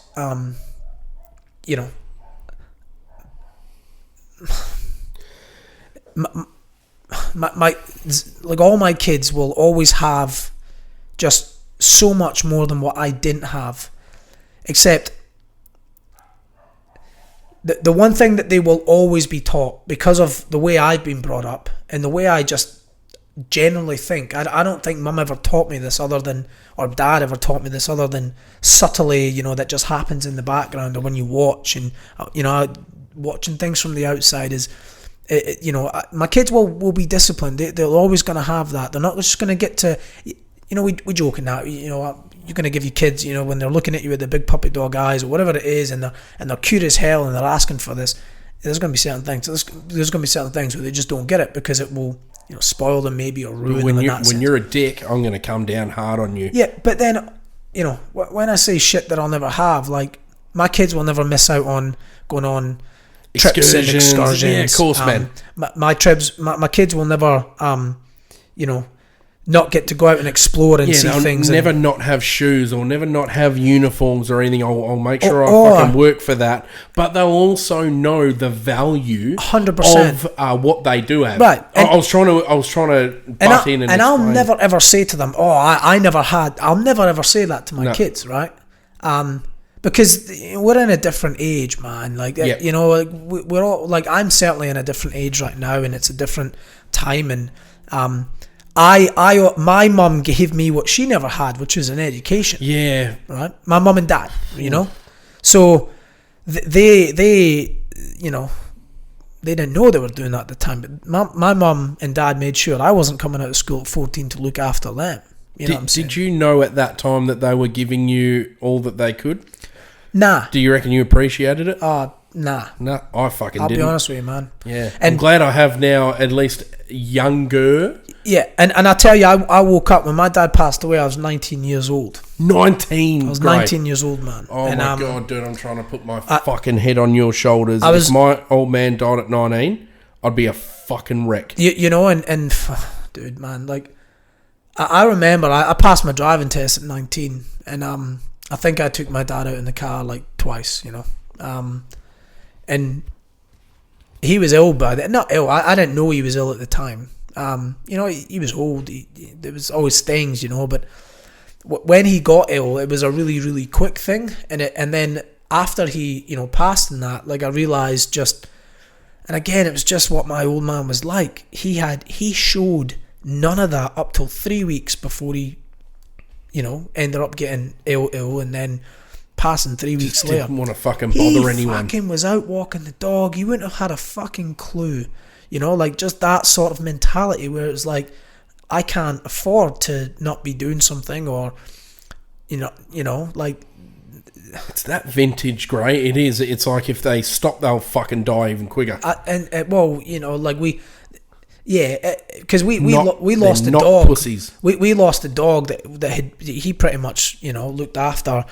When we moved into, so my best mate Ben, which was a black lab, out in the country, passed away just before we moved from there, and that fucking broke my heart. And then when we moved into where we did in the little village that we lived in, we got another black lab, and my dad pretty much looked after her and walked her and brought her up. So when we spent years in this little village and we moved into the town, a lot of combination of schooling for my little brother, and dad was getting a bit slower and older, and mum wanted to be a bit closer to the little town that we lived in. When the dog then at the time passed away, it wasn't long after that the old man sort of, because he didn't have a dog to walk, he didn't have anything to keep him going, that was his thing, that was his escape, and he'd be slow as hell when he was out walking the dog, but he was out there, he was out doing something, but yeah, when he passed, a lot of the shit clicked for me, man. Like, after And there was that time, man. There was like, I could have went two ways, because I was just I was 3 and a bit years into an apprenticeship. You know, I was just sort of at the tail end of that. What apprenticeship do? Machinist. Yep. I was sort of 3 and a bit years into that, and you know, Dad passed away, and you know, for a month, man, I was non-existent. Worrying about looking after Mum, like you know, like Mum just lost her lifelong partner as such, you know, like and then trying to figure out my own shit, you know. But then it all, you know, it did eventually start clicking. How did Mum take it? Oh, brutal. I'd pretty much done the whole funeral, like, for Mum, you know, on behalf of Mum, like, because she couldn't do it. She wasn't doing it. It was fucked. It was awful, man. But you know, like that, as a 19-year-old, and you know, like, I could have fucking spat you in a different direction, dude. And it could have, and like, that's what it's saying. Like, you don't know what you take out of shit until, you know, like, once I'd processed shit, and then, when you have a clear mind, you know, 100%, and then like, you know, that's when I started working offshore. I think I literally finished up where I was working, and started working offshore at the time, you know, and been offshore since I was 19, and not stopped working offshore, sort of thing.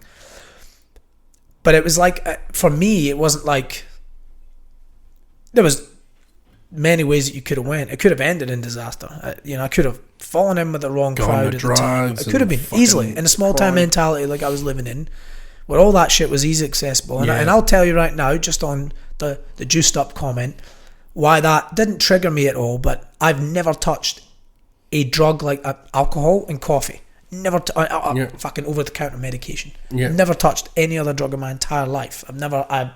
That's everything I've never touched any of it. So that's why it's such a big thing, like, that I went the other way, and I knuckled down on work, and I said, I'm going to fucking make myself something for him, just for my old man. You know, like, just don't turn out to be a fucking dick. I wanted to work as hard as what he did, because you know, this is all bearing in mind, like, my upbringing, man. Like, as much as it might be hard for certain people that didn't have that, it wasn't the fucking hardest. I know people in my town that was going through probably harder shit than that, and I had a hell of a lot more than them, you know what I mean? So bringing it back to now, when I'm having kids, I remember always wanting to be a dad, and now that I am a fucking dad, and I can give them... Is it what you revved it up to be? It's fucking so much more, man. I knew it. It's so much more. It's a fucking hectic process. It is, like, everything about it is... and I know Trish, with just, you know, our journey to have kids, man, I know, and Trish has said that, like, and it works both ways, but I can see what it means for a mum when she says, you know, like, now I know what my mum had to do for me. Oh, when, you know, such a deep connection. But you don't know that until you are a parent. And I don't know if I've thought about it like that, because I think I realised when I was 19 and made a lot of fuck ups, like, with certain things, like not appreciating time that you had. Like I said, I think I took that out a couple of times in my car when I passed my test in the new car that I got. I would have loved to do that more. I would have loved to take them places just for little trips here. That was taken from me, you know, like, I never got to do that.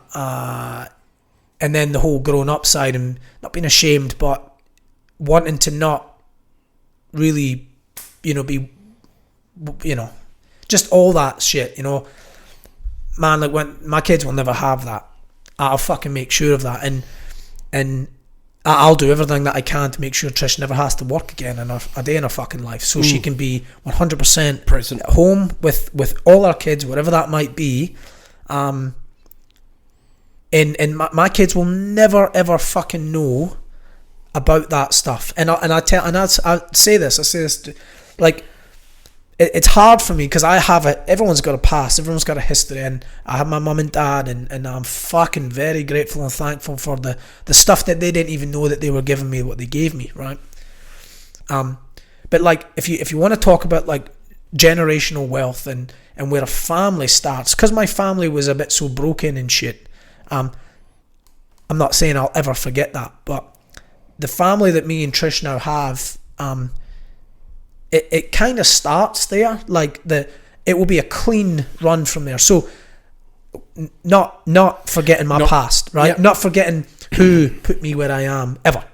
But like for the run of my kids being at school saying, who's your dad? I know who my dad is. Yeah. And I know who my granny is, or nonna. And you want to make them proud to it starts from there. You. So when they have kids, it's an easy fucking life, man. It's an easy history. They will not have to siphon through all the other shit, you know? Like it's just mum and dad, granny, nonna, whatever that situation is, you know.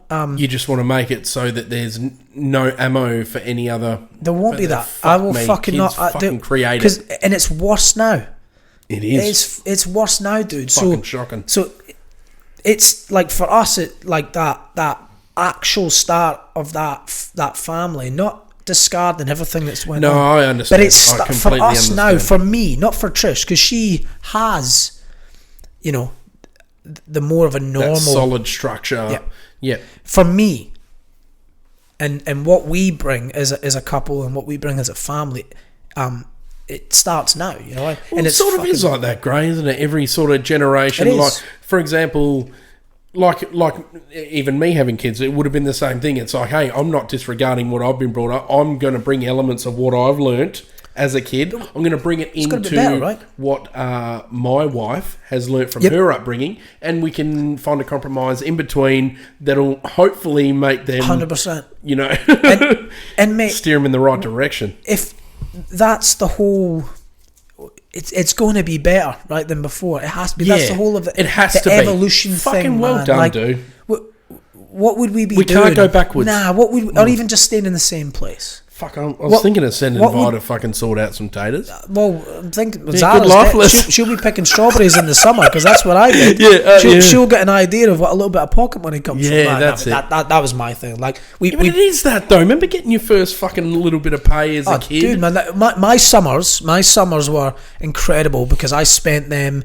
And when I say we didn't have a vehicle, I was wrong. My love of bikes came in because my dad had a Kawasaki 650. Oh shit, dude! And he used, when he was fit enough before he got cataracts in his eyes and all the other shit, man. Like, man, I used to run around. Dad obviously riding, mum in the back and me in the middle of them. That's why we used to get back and forth. Yeah, really, dude. Strawberries and raspberries, but mostly strawberries. We used to go and pick strawberries and raspberries because there was loads of them fields around at the time, loads of them.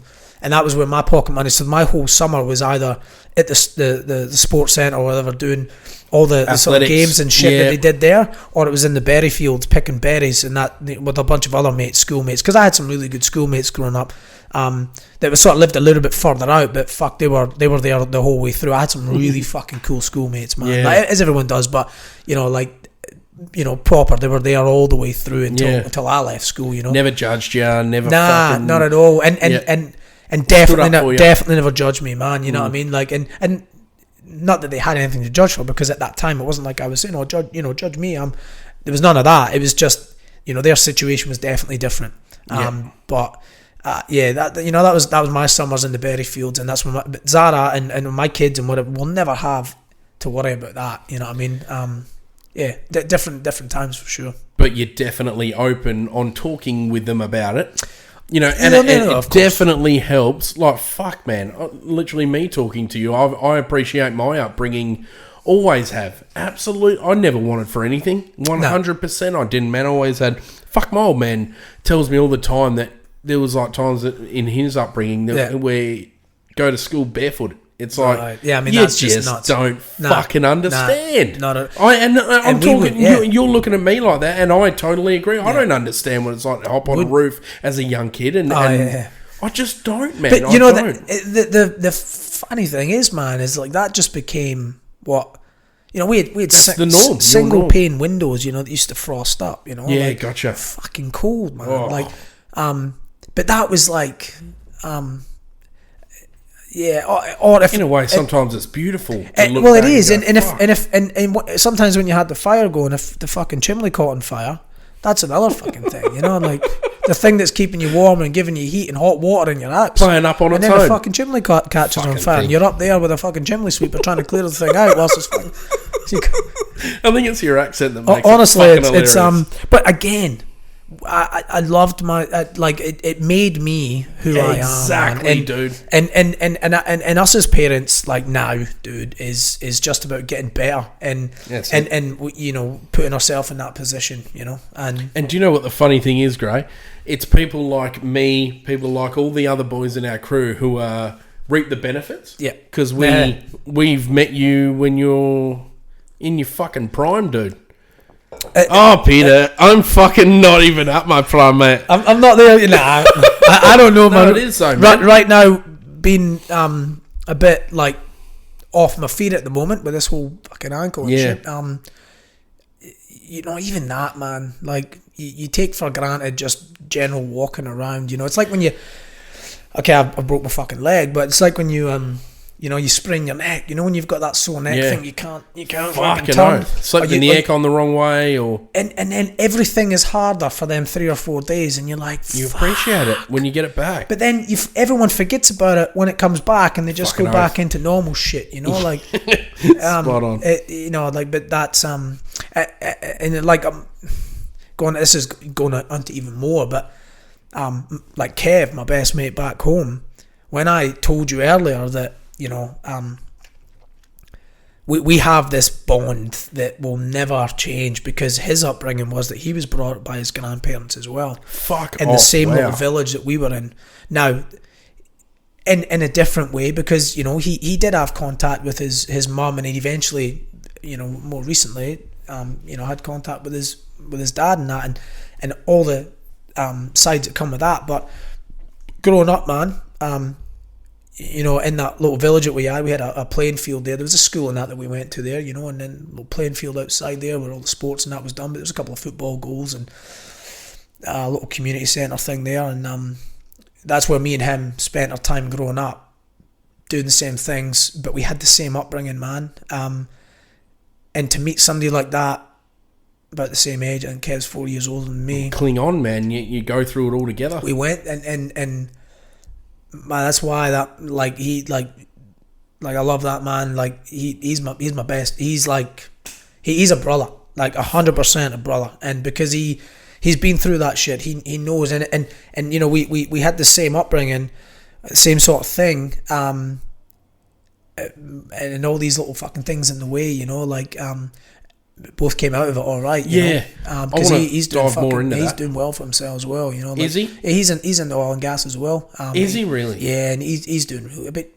You know, he's always had that hard working mentality as well, and he would have got that from, you know, probably watching his granny and granddad bring him up and then working their ass off, because I know his granny and granddad did as well. You know, and it's just in him as well.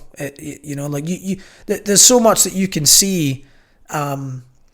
You know, from your parents and what they want to tell you, but a lot of it you got to have it in you as well, right? Like, absolutely. Some people, you see a lot of people saying they can't find a job and that, and you know, I've been very blessed with always being able to have a job and get a job, you know. But there's jobs out there, man. It just might not be the job you want to work at the time, but there's fucking jobs out there, man. Like, you know, and I'm not saying, for the people that, I can't find it, you're a fucking dickhead. I'm not saying it like that. I'm just saying that, like, it's mentality. I don't want to work that job, but it's a job.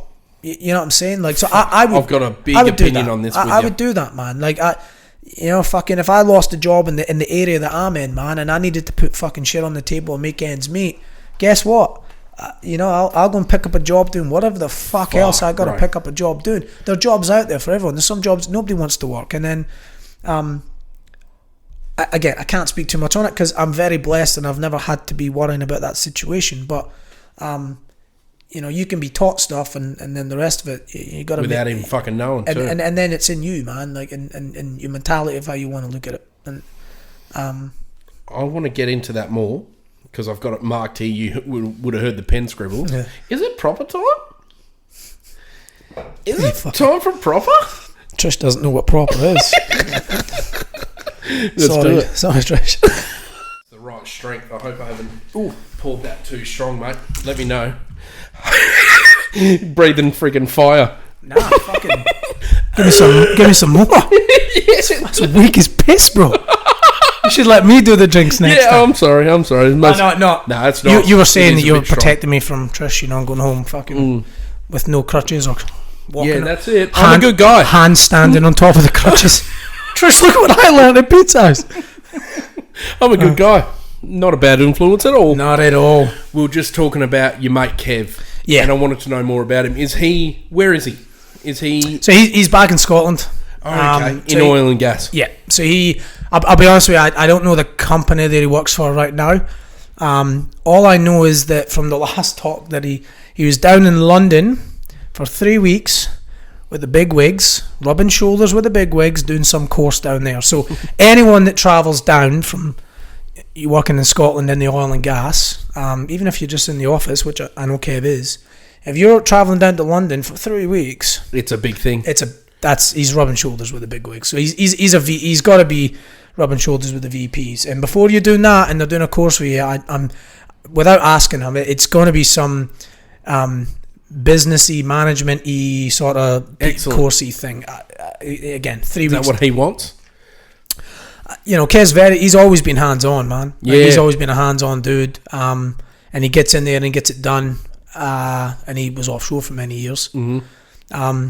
I do know from Kev, and I suppose I kind of went through it as well. Like in Scotland, you know, getting out to the platforms, you're chopping in and out, you know. And there was a spate of like helicopters ditching and shit, and it kind of fucked with them a little bit. Right. Like it did with a lot of us. Like you went from never hearing about it, you know, in the North Sea to like helicopters ditching, and then, you know, like not just one. What's ditching mean? Like dropping out the sky. Oh fuck! Yeah. Okay. Crashing. Ditching. Yeah. Wow. And you know, from some of them, people are surviving because they're able to get the chopper down and you know, land.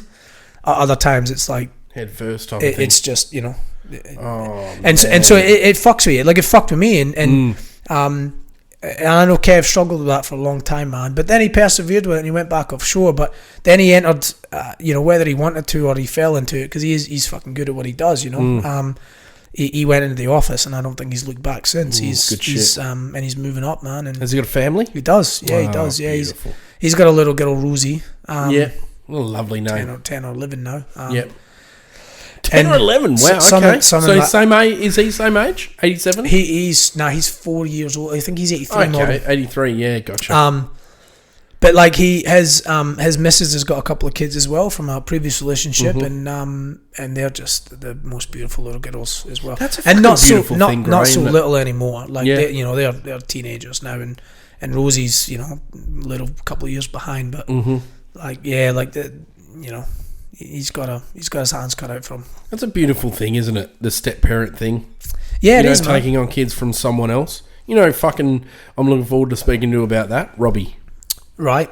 That's such a noble, beautiful thing 100% of both sides, the woman and 100%. Firstly, the woman allowing her, or putting her trust in the man, exactly, man. And then the man taking on that responsibility. Yeah. And you know the thing, like I think I thought that he posted something. Our missus did. And it was like a little... Yeah, they're little fucking birds, they are. They're great. Oh, they are. Yeah, it's good. It's sort of inspiring a little bit, because, you know, when you start having, you know, kids... Fuck him. He makes us look bad. You, Robbie. Yeah, you romantic prick. Fucking good-looking rooster. Yeah, I know. He is. Sucks as well. But yeah, like, it was a little reel, and it was... I had the little dog, you know, the little dog. Yeah. And you can see what he's like with that. Yeah. And I think it's a beautiful thing. It is, man. Like when it's done that way, like, because, you know, ultimately, you know, when you take the real fucking parent, great, but sometimes the real parents that you're given are definitely not who you should be raised by. Nah, and look, do I feel like I'm allowed to comment on that because I had that? You know, no, absolutely. You know what I mean? Saying like, ultimately, not fit to be parents, should have been parents. Like there's no way of stopping that, especially back in them days, right? Like, but we're still seeing it now. You know what I mean? Like, and what fucking gets me is with, and I know you've been through this. You've been through the fucking absolute wars, man, right? And what we went through to have kids, and there are fuckwits out there of all sorts of natures and whatever else that can fucking have a kid and one, not give a shit about them, or doing shit through pregnancies that just. I find it very hard, when you see people just popping them out, and you're like, "Fuck, you don't have a fucking clue what it's like want a baby that fucking bad." But to not like to not then be a good parent afterwards, like to be a scumbag. 100%. I know there are parents that are not good parents, having kids, and they're obviously an accident, a mistake, whatever they want to call it, right? You've got a kid now, man. Like, you fucking step up to the plate. Like, like this. When you've got a little fucking baby, man, that everything that they need is fully on your hands. Yeah. I remember fucking taking our little girl home. Day fucking 3 or 4, walking out of the hospital. 30 k's an hour on Graham Farmer. Fucking screaming at people. Get down! I got a baby on board. You're transporting Princess Di. That's what you're doing. You're like, everyone move! You've called in all your mates as an entourage to, you know what I'm saying? Like it's like you've got the. I remember putting her in the car seat, and I was like, they didn't teach me this in this fucking hospital. No. I mean, it's not their responsibility, but like, they didn't show me how to put a kid in the car seat. Yeah. Is this fucking seatbelt too tight? Is it not? Like, and you're driving, fucking checking it, because the little mirror's bullshit. You still got to look back to see the fucking. Yeah, the little mirror doesn't do much. And it's fucking facing the mirror moves on vibration. Her feet are really great at the moment. You're pulling over with your hazards on just to fucking adjust it. All jokes aside, like you got this little fucking precious little thing. How do you not feel that love straight away, Gray? Dude, man, like, how do you turn into a dickhead after that? When our little one popped out, and Trish will tell you this, man, like, she was fucking amazing. Trish was like, she was fucking sensational. Looking at your wife going through that, how much do you look at him and you're like, oh God, fucking dude, hell. That's what I say. Like, my missus, your missus, everyone's, all the women out there, man, like, we ain't got shit on them, and I don't give a fuck what men want to claim. They can go fuck off. Like, I'm a fucking man, dude. Yeah. Like, we ain't got shit on them. No. Like, the shit they put themselves through, and I am also talking having to, and I know you fucking know, man. I'm talking on having to see my wife go through more than the average would go through. And when you can't do anything to fucking help your missus try and have a fucking kid, and the shit that they put themselves through, the shit, and it's never for certain, mate. Well, it's never for certain, but a lot of people act like it is, but it's not until you're holding him, and sometimes not even then. Nah, like, and I'm sitting here, dude, like, and I know what you went through, right? And I've said to you, fucking, God knows how many times, man, I have no idea what you and Shez fucking, and just that,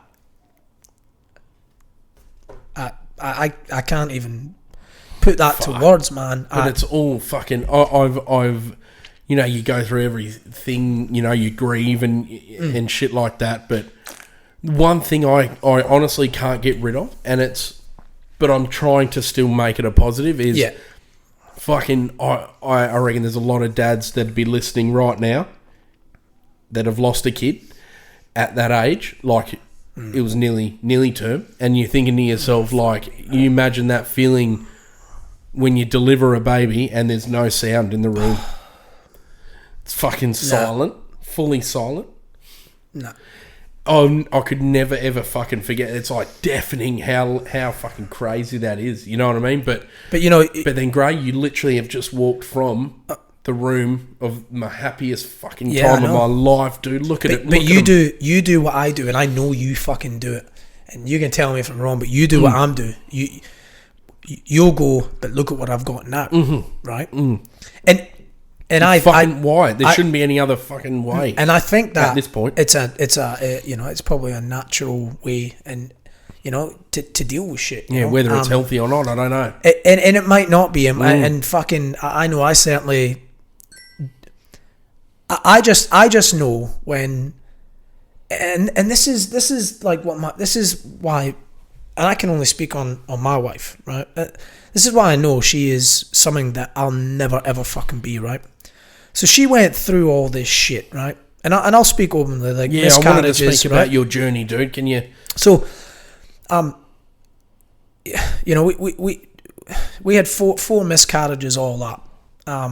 And fuck, if you're ever gonna listen to this podcast, listen now, because it's so fucking common and it's not talked about, Gray. You know it's not. I've fucking spoken to you, I reckon, over 7 or 8 times, dude. It isn't. No one talks about it. Nobody wants to, and it's fair enough. It's fair enough in a way hard, if you're man. a new parent. Like, of course it is. It's hard, and I just like we had 4 miscarriages, and I don't know if it's changed now, but like when we were going through it, you have a miscarriage, you have no fucking idea what's going on. But what the doctors and everyone wants to tell you is that this is very common, and that alone, it just takes away the actual seriousness or like.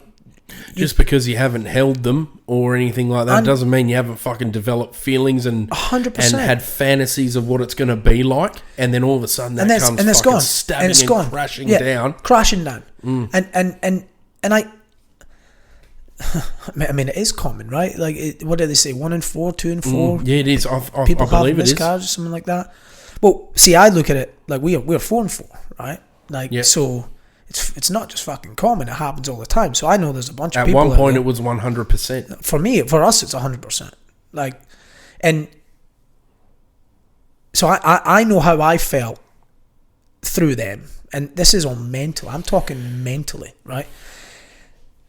My wife had to go through it physically and mentally, right? And I'm not. I won't. I won't get into the specifics of. I will. They have to pass it. It has to be passed. Okay, it's so fucked. Let's go there. And not just do they have to pass it, mate. Sometimes they can't. And sometimes they got to go in for procedures to make that shit happen. And so fuck, dude. And all of this while still functioning. Having to function as a fucking normal human being, you need to still go to work at the end of this. You need to still fucking put on a happy face. But now, the happy face thing, yeah, and we've had to do that, because of the whole, everyone wants to ask when you're having kids. Oh, when are you gonna have kids? And like you've been married now for fucking X amount of years. When are you gonna have kids? And I'll be honest with you. Like I don't know if I've ever done that. Maybe I have, but I certainly wouldn't ever Not say now. to anybody. No, I agree. I would never say to anybody. If we're on the topic and they mention that, would I say that again? Because I don't know what they're going on behind them. Nah, fucking hell, Gray. But on just that, like, and what. And just what my wife has that I don't, like our worst one. I'd want to fucking shy away from it. Great, I'd want to curl up in a fucking ball and disappear. I don't know how. I don't know how they do it. Like our second one was probably our worst. So, we were like 12 weeks in or some shit like that, and living with our in-laws. Was this the first or was second? Which one? Oh, second. Fuck. So the second one being the worst because, 12 weeks in, you've had scans, you've had dating scans, you've had all the vital checks, and I can tell you that, like, we had a scan like 2 days prior to the shit going south, and at that point you're told it's all good, it's all looking good, and when that happened, and Trish's doctor at the time was sensational. Like, we had one, and our GP was amazing. Like, probably got us through nearly all of that, and ended up recommending us to I'm going to say probably the best IVF person in Perth, and I only say that because of we have a little one, and we have one that's coming in 2 weeks' time, right? Mate. So anyone that goes through IVF, their one's the best if they're having kids, and I'm all 100% for that. But, my own brother, my older brother. So Chris. It doesn't matter how it is, but the you worst, look at those fucking kids, mate, and you're like, oh my god. But our second one, because we'd seen the heartbeat, we're watching this thing fucking grow, dude, and then when it goes south, and it goes south, it kills me. And I'm sorry I'm really, really fucking sorry if this thing is anybody, because I 100% do not want that, but I'm just like, this is the shit that people like us go through, and this is why it needs to be spoke about, because it breaks people, man. The second one broke us because we had fucking give up. We had to try and we had to find out what was going on, and so we had to try and keep what we could to get shit tested, because there's no other way of fucking doing it, as much as that is absolutely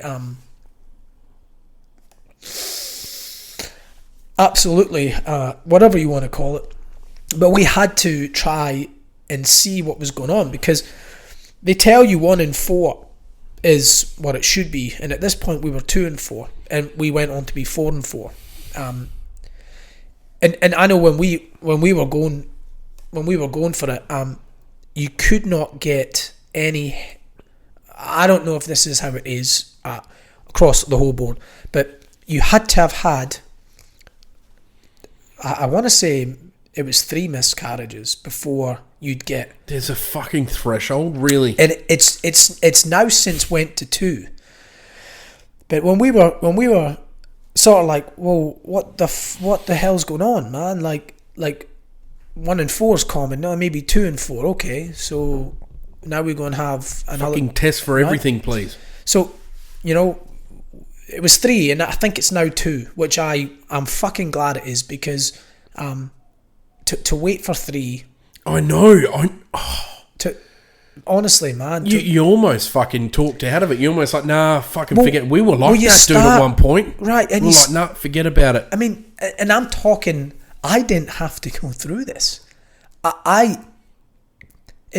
It broke me on the second one, because I was watching my wife go through this shit, and with no answers, no way to stop it, no help at all, other than told, this is quite common. You this is what it is, and thanks. Yeah, and you have to have another one before we'll be able to send you somewhere that might be able to look into something. So you go into it going, 2 things. I fucking really hope this works. But when you know it's maybe not going to work, you go in there going, just fail so I can get some help, so we can find out and stop this shit, because I need my wife to stop going through this and not have to go through this anymore. And mentally, for the pair of us, we cannot go. You cannot keep on going through all these fucking failures for no answers, right? So you want answers. And for us, luckily, we went somewhere that, and we privately, because you can go publicly. Yeah. I haven't been publicly, but all I'll say is that I know things happen quickly privately for us. Yeah. Than what they ever would have publicly. Yep. The difference is you then have to pay a lot of money, and And this is the thing that breaks my fucking heart, right? It breaks me that there are people out there that will be the fucking best parents in the world, and they have to pay a lot of fucking money, and might not be able to fucking afford it, and they might not still come out with a family at the end of it. They might not have a family after spending hundreds of thousands of dollars to try and have a family, and they'd be the best parents in the world. So then you've got drug addicts and shit like that popping out kids. And then there are, you know... There was a point where I got angry like that. I got super angry. You get angry at people who are just... You know, the fucking shows on the TV that they put on, like, oh, you know, like all these, you know... Yeah. I don't want to keep saying drug addicts and all that, right? Because... You know, that's what jumped to my mind first. It was just like, you don't fucking deserve... It probably is, you know. But there are a lot of people that will have a kid and desert the kid, and for whatever reason, I'm not getting into that shit. It's for whatever fucking reason, man. You know what I mean? You know, and there's no trouble, and there's people that are parents that just shouldn't be parents. Like they've brought their kid up, but they shouldn't be parents. Like that's just what it is, and yeah. Going back to what the women can go through, man. That's what I want to go back to. I literally have to reset this. What the women go through, bro, is fucking. And I can talk on my wife, and I know dude, wife, you'll talk on my wife as well. It's the same thing. Because you're my kid's dad. The donor. No, I'm joking, dude. I had to fucking. I'm sorry. Man, that happens, dude. It does. 100%. Give me 2 seconds. Go for it. Well, we've just refreshed the cameras because I wanted to talk about this to absolutely bring fucking awareness to it. So you said, sorry, I don't want to. I promise you, dude. I said I don't want to explore. I really feel strongly about. Yeah, no. Look. About seeking help about this shit because we just to tell you a story because I want to hear about you. How you sought help for yourself. I didn't seek... Yeah, I did seek help. I sought help through my fucking family, through my support network, you know, my in-laws, my parents, my brothers, everyone, and all they did was help me out, man, and I'm so thankful for that, even to this day. It always will be. But, there were times where I did feel a little bit alone, even from Shez. Like there was shit I couldn't talk to her about. Like, oh man, when I won't say her name, but when our first daughter was born, you know, stillborn, I remember they asked us if we wanted to get photos, and we were like, yes, please. And it took me maybe 2 weeks. I remember after 2 weeks, I went back to work. And I remember pulling up to like JB Hi-Fi near where I lived and just in the car park and I was sitting there. And I remember like I didn't have the balls to look at the photos. I had them in an envelope. And I had them on my seat for the previous 2 weeks before it happened. And I remember opening it and I was just crying. I cried for like, I looked at the photos and it was so confronting. I remember just crying like in a fucking JB Hi-Fi. Like and I'll never ever know why I didn't go home and do it with Sherry and cry. I think I just wanted a bit of alone time on myself, but I was in like a car park and it's like having that realization and that self-awareness. I remember speaking to Matt about that, about knowing when you might need help. How did you feel about all that? I know there's fucking literally just before I turned that fucking camera on, you said to me, there are a lot of men that would be looking at this. If there's one or two that look at this and fucking feel it, and I know there are. Well, I just know it. Well, there has to be, and I'll tell you why. Because you don't sit there thinking that you're going to go into that and have these problems, right? No, and it's fucked. And you shouldn't go in thinking that there's not at all. And you shouldn't, right? No. But there's two of us sitting in this room who have both been through something, right? That's 100% score right there. So you walk into a shopping centre, right? And let's say 50% of them were male in there. I'm telling you, there are people in there that have went through this shit. Absolutely. Right?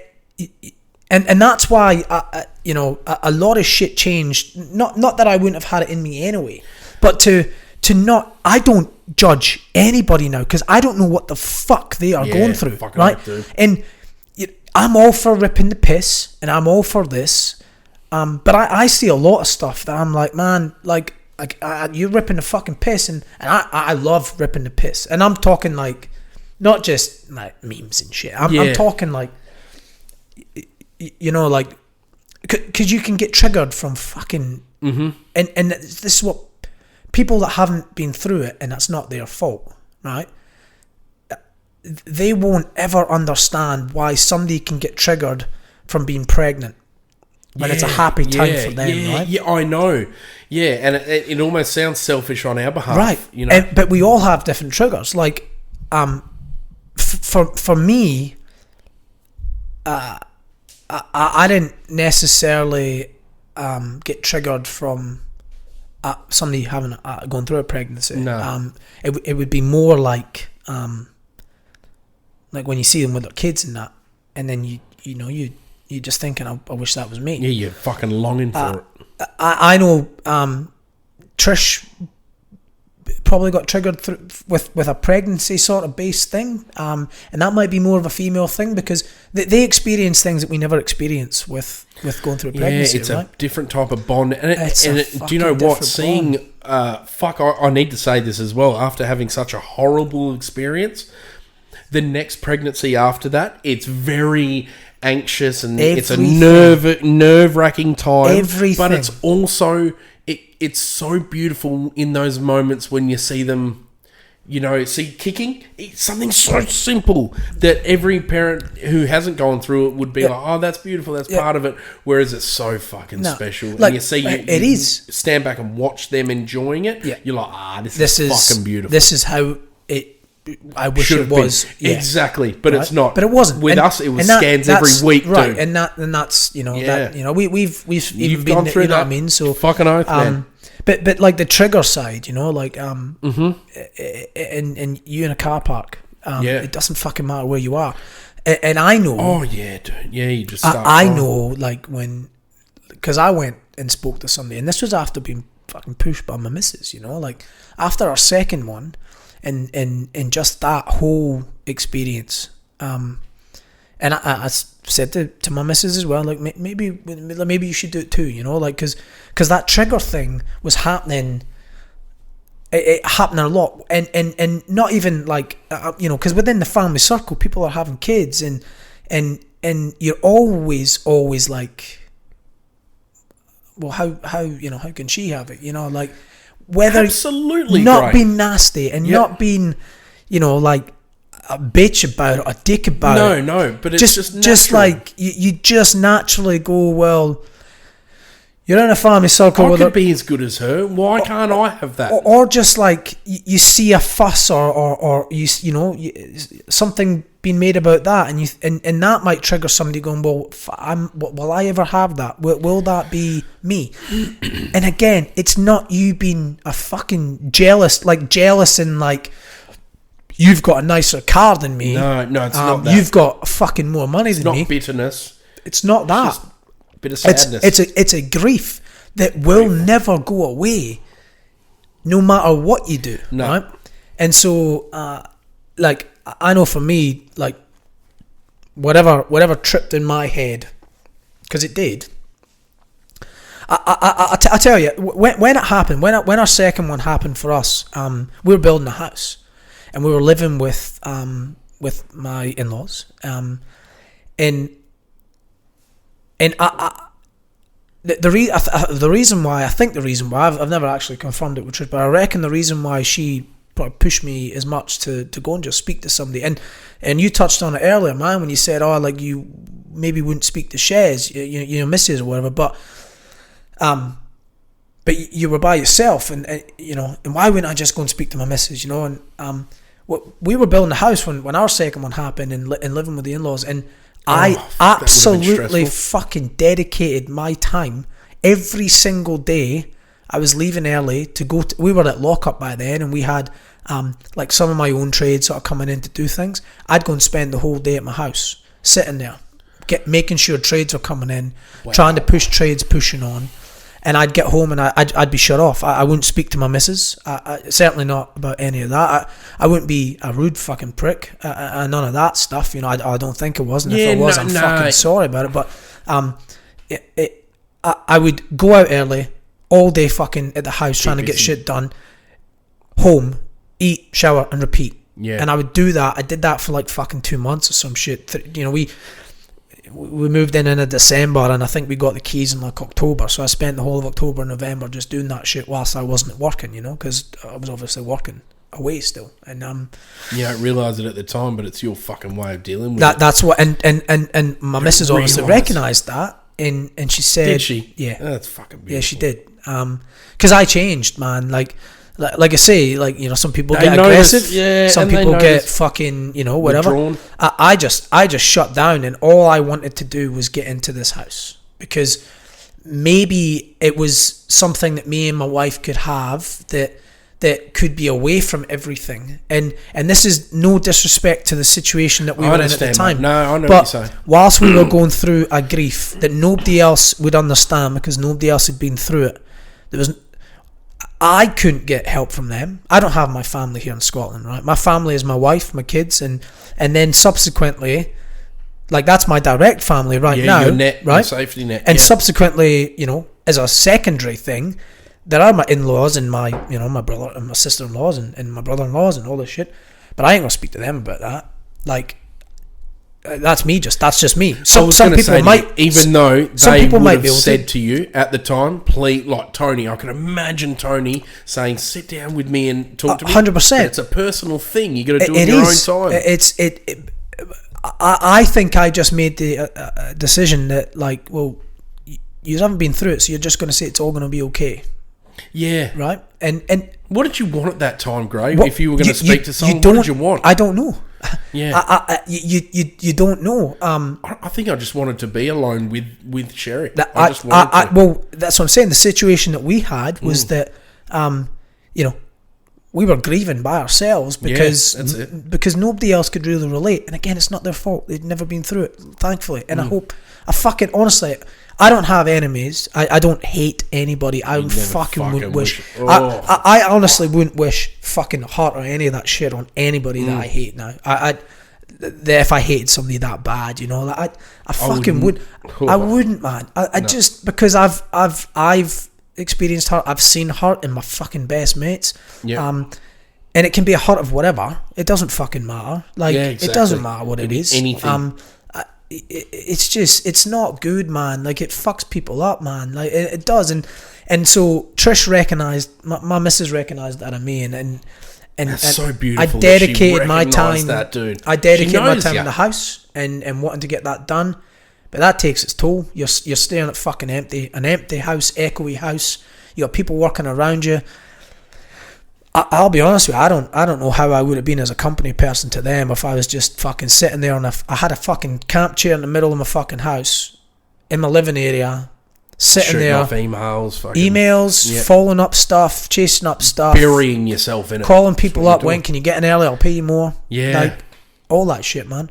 And my missus said, I think if you can't talk to me, because I wasn't talking to my wife at the time, I said, maybe you need to go and talk to somebody. I said, who do I go and talk to? So I said, you know, so I went and see. You almost get on your back foot about it. So who the fuck am I going to talk to? Like, who? If I'm not going to talk to you, I don't know who to talk to. And that, you know, that started the process of, like, you know, just I must have eventually. Well, I did. I eventually sort of went, you know what? You're cool. I'll go and see my GP.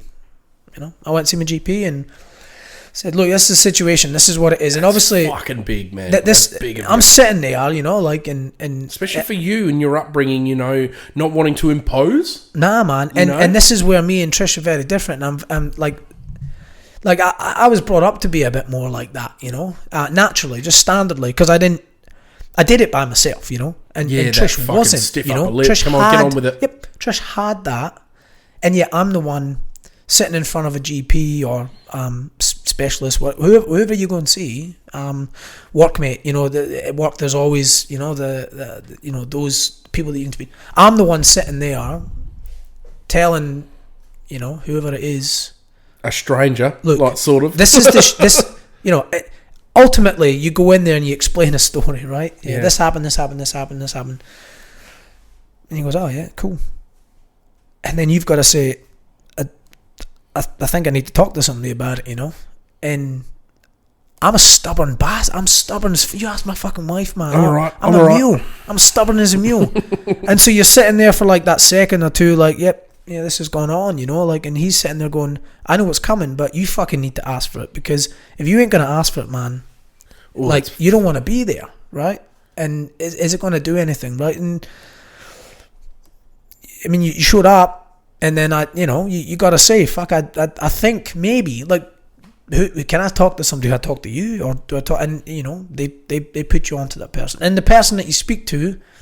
I went in there and I said this to Trish. I said, I don't know what they're going to get out of me, man, because I'm sitting there and I don't. How can they extract this out of me? But they've always wonder that they've got this way. They've got this way of keeping it silent so you can fucking just blabber. Yeah, but like I actually went in there like, fuck, what are they going to get out of me? Like I know what I'm saying. Like you and me talking right now, I know what I'm saying. And I have insecurities, and right? I don't want to. And I know where my walls go up, and I'll know if somebody's trying to, like.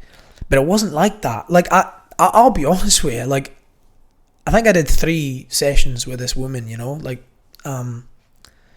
And I still don't know to the day. I think this is just me, the way I still don't know to the day if it's because the house was sort of finished at that point, it was like time for you to face it, and like I didn't have that distraction, but they've got this way of sitting you down and just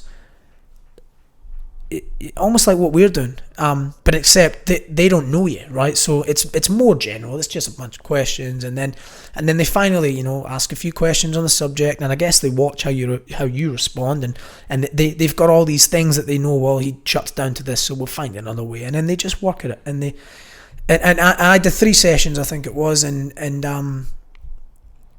it fucking, like, I don't know, something changed. Whoa. I'm not going to say that it wasn't there, but a lot of what was spoken about was the way that I knew I'd shut down to my missus, my fucking wife, man. You know what I mean? Like I knew that I was saying, yeah, I have done that. Like and this is what I've done, and I was saying, I was openly admitting that I've shut down to my missus, and it. I guess that it's just the things that she puts to you, or they put to you, whoever it is, that gives you a bit of a safe space to talk about. And it links stuff up, and stuff maybe makes a bit of sense, and try this, and you go, fuck, what's trying that? Fuck, I'm not going to try that. Like, that's why I'm here, you know what I mean? But I guess they're looking at it from the outside perspective. So, like, and that's why I think this is huge, and I wanted to sort of speak about it, not because I'm the only fucking one in the world that that goes through and that, but I can definitely say, like, I am stubborn. I was brought up to do everything by myself. Yeah. And I certainly did, and fuck, I not went through shit, but I definitely had some hard times. Yeah. And fuck, dude. And I this, like, the passing of my dad. Was there some unresolved shit there that I just fucking put in a box and went, I gotta get on with this shit, because the shit I gotta do. I'm 19 years old. I'm fucking, gonna lead a life of just going out drinking piss all the time and fucking myself up. Nah, I gotta deal with this shit. Was it that I put in there, and then this kicked up, and then it kicks up everything? Either way, like, it helped in some way, because it was a way I could speak to somebody that I wasn't going to speak to my wife like. And you might think that's nuts, but at the end of the day, I don't, Gray. I'm protecting my wife because I know my wife's been through that. You know what I'm saying? Like, I ain't gonna bring out all my shit when I have sat there through the miscarriages and whatever else it is, and I've watched her go through more than me, and I'm the one fucking sitting there trying to speak to somebody about it. Like, it's a nuts process. Oh, the mind is such a fucking powerful thing, man. Once it gets in there and creeps over and takes over, man, it will just rule you. Like you can't fucking do anything. You got to get that shit sorted out. And would implore anybody, and it for whoever it is, for you, like I couldn't, and this is I couldn't speak to like in-laws or family, or that I couldn't. That's me. It needed to be somebody that's completely neutral, and on the fence about everything. Not just tell me what I want to hear. You know what I'm saying? Like I needed to hear that it's okay not to be okay right now. Like you are fucking grieving, and explain that. Just because that brave face of putting on for everybody else's good news, celebrate a pregnancy. Oh, do you want to come to my baby shower? Well, speaking from how it was like that, and not their fault. There was other other pregnancies and babies showing up around the family, so it was like, come to my baby shower. Well, I'm away at work, and my wife doesn't really feel like going because of X, Y, and Z. FIFO would have made it tricky too. And we were doing fucking big swings at the time, but like. It's okay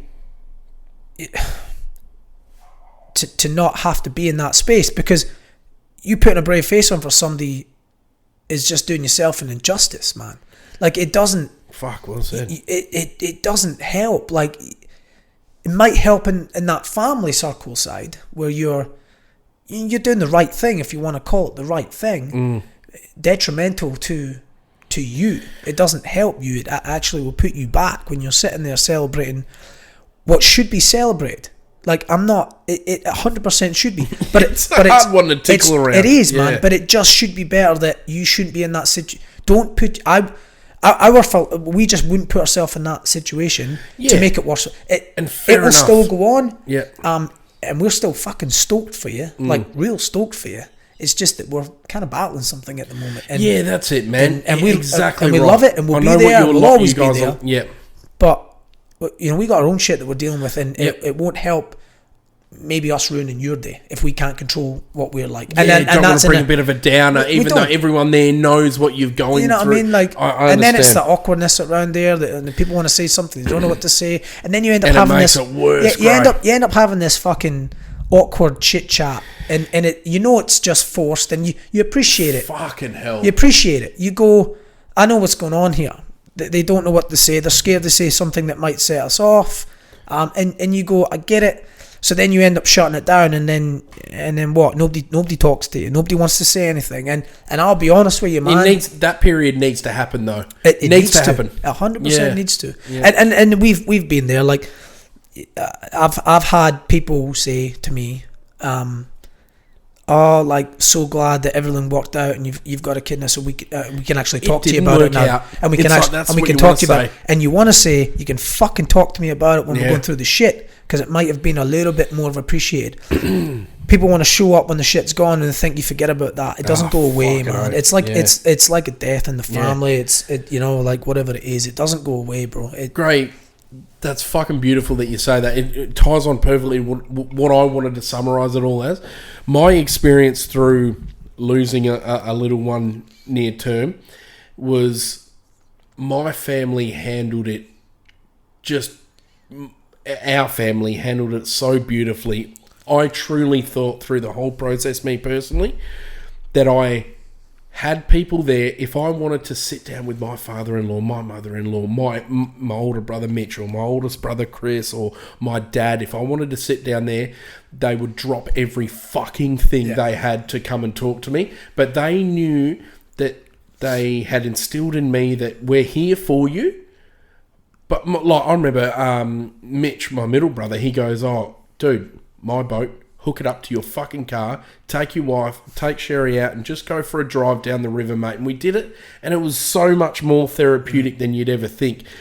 Yeah, fuck yeah, man. And what I wanted to sort of say was that you need to go through that bullshit of that awkward small talk, and it doesn't help at all. And it's, if anything, it might be more fucking damaging. But whether, I don't know. I'm at the point now where, I think I don't know. Am I convincing myself that and this sounds fucked. If I had my first, I wouldn't have beautiful Violet. You know, I don't know. No, I don't know. Is that damaging? No, Great. And this is what I'm saying. Like I do it. Fuck. I do that. I always go. But we're like I'll say to Trish all the time. The alternate. Like I'll say to Trish, yeah, but we look at what we have. Yeah. Right? And exactly what you just said. Surely that can't be a bad thing, Greg. It can't be. But then sometimes when I say it, I'm like, fuck, did that sound like I feel patronising or whatever the word. Unappreciative. Did it sound like whatever it is, trying to cover it up? Yeah, sort of thing. But at the end of the day, man, exactly what you said. Like, it's not going to change anything, right? And so if what you have, which is your fucking beautiful family there, my beautiful family that I've got, anyone else that is now. So anyone else that is going through it right fucking now. Yeah. And there fucking would be, man. Of course there is. Like, if looking at what you have, whatever it is, if it fucking helps, take man, whatever you can. Just fucking roll with it. And if you're on the flip side, like my family days is hopefully not over. Nice. We got one in a couple of weeks, you know. Yeah, and it must be. I hate talking about this, especially. But see, fuck, man, we could talk. We could keep going about this because you could get people in your family circle or outside your family circle and go, oh, like you got 2 kids and you're gonna have another one. See, for us to have another one, it's IVF, right? Yep. Like, and fuck it, an IVF cycle, like it's not one IVF cycle when you get fucking one crack at trying to have a kid. We were fucking blessed with doing an IVF, and we were blessed. We were extremely blessed that we done an IVF cycle and ended up with 5 fucking embryos, grade A embryos, yeah. Right, after genetic testing and all this fucking shit, man, right? I know, I personally know, so my workmate went through it. His wife had to do 2 cycles to get embryos, enough or more embryos. We fought, my wife does, because that was her thing, is that she was following somebody on the socials that was going through all this shit, but they ended up doing 7 cycles, man, before they had a kid. 7 cycles, and when I say a cycle of an IVF cycle, like we started with 25 eggs and finished with 5 usable, and then 5 usable don't mean you're going to have 5 kids, because when they transfer that, it's still going to stick. It's still going to stick, yeah, and carry on. They don't all stick. And again, I'm sitting here as a fucking it's a fucking miracle, spoiled and blessed, because we've done 2 embryo transfers and had 2 successful ones. Man, there are people out there that get maybe 1 egg from an embryo from an IVF cycle and it doesn't stick, and they've got to go through all this shit again, and they've got to spend big money. And that is like a miscarriage. It really fucking is. Well, it is, because it is, man, because you get it transferred and you go back in fucking 2 weeks for a blood test to see if you're pregnant. So like, we could walk out there happy today, or you're walking out there with 2 weeks of hope, bro. 2 weeks of fucking hope to go and do a blood test, or I don't know, some places might just do a normal pregnancy test, but I guess the blood test absolutely concretely tells you what your numbers are, your levels are, right, yep. in your blood, and you could be shot down to be told, well, you don't have any more eggs to use. You got to go through the whole egg collection and process again, which in our experience, the hormones and the shit and the drugs that your wife's get, your missus's get, it's fucking brutal. It is fucking brutal. I want to check these drinks, but I also want to, I've got a mark here, I want to talk more about that, if you don't mind. Yeah, man, sorry, we're mate. on it now, so yeah, like 100%. We're on it. We're on it. Fuck, we're going to finish with a bit of a laugh. We will. Let me get some ice now. Yeah. I fucking hate a drink like proper gets without warm. ice. Yeah. Sorry, buddy. Mate, I want to... to drag you down there again, mate. With IVF, it's how much better is it with just a bunch of ice? Yeah, is that okay? Yeah, that's Coke and Pepsi. That's just colder, man. Yeah, you know what I mean? It's good. Yeah, Beautiful. I like feeling the ice hit my lips. But talking about IVF, because it's quite close to me, I wanted to also speak about my oldest brother and my sister-in-law. Just also watching what they went through and how knowing, I don't know what it is with women, how knowing, or even Chris as well, like knowing that they're gonna become parents, how fucking, when someone wants something so bad, they will fucking do whatever, and it's beautiful. Yeah, so beautiful, especially with them, man. It's a fucking journey for them. Yeah. But I've written down here process. It's not fucking straightforward. It is not straightforward. I would guess you would say that. It's you were just telling me, there's injections, and do you think that, can you explain the process, and also can you say, does it, I would think it maybe brings a bit of a bond between you two, like doing the injections and you're doing it together, and because I know I've seen other couples on social media in the Folger I've seen, actually. I won't mention any names, but maybe he'll get in touch or whatever, but he's over east, but I noticed he was injecting his wife. Yeah. And I'll tell you about that, and I'm so confident it's the same person, maybe. That what's his name start with? S. Yep. I actually messaged him after he went through his first one. That's exactly what I was singing.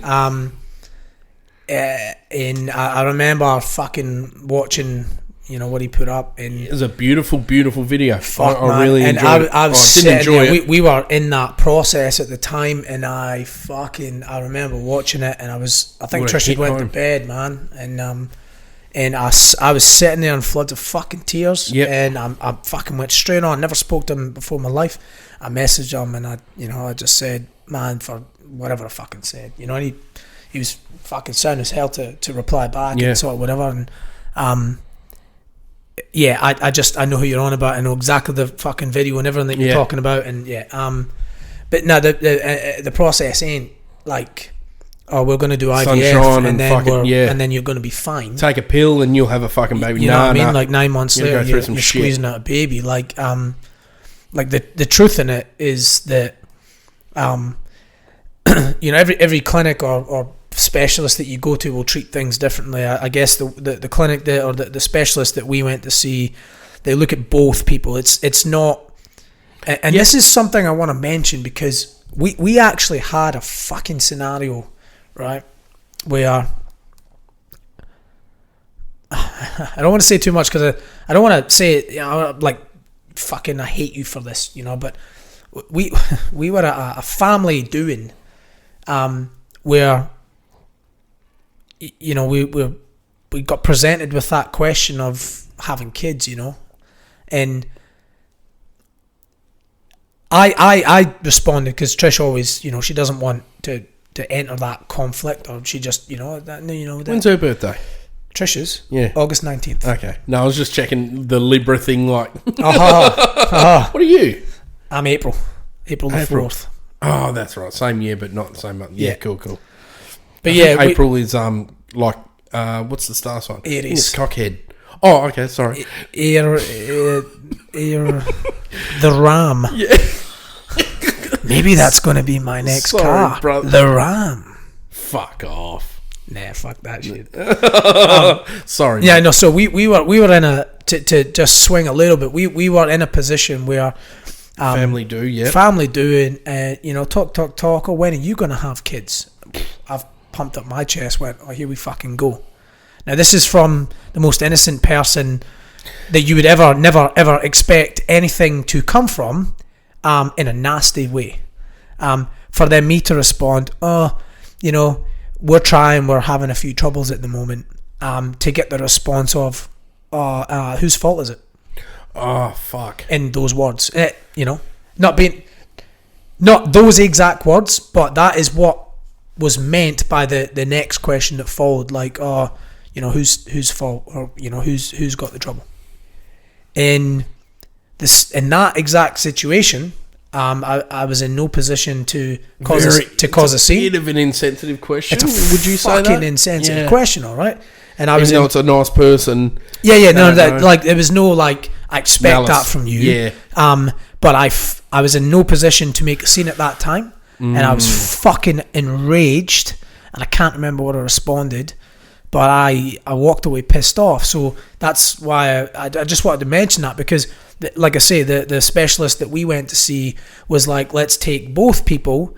Like, we don't know anything about you other than you're here, which means, you've been referred.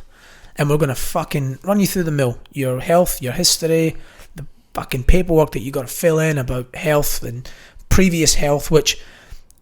again, was hard for me because I don't know my health. I don't know my family history. I don't know what my fucking person that made me might have.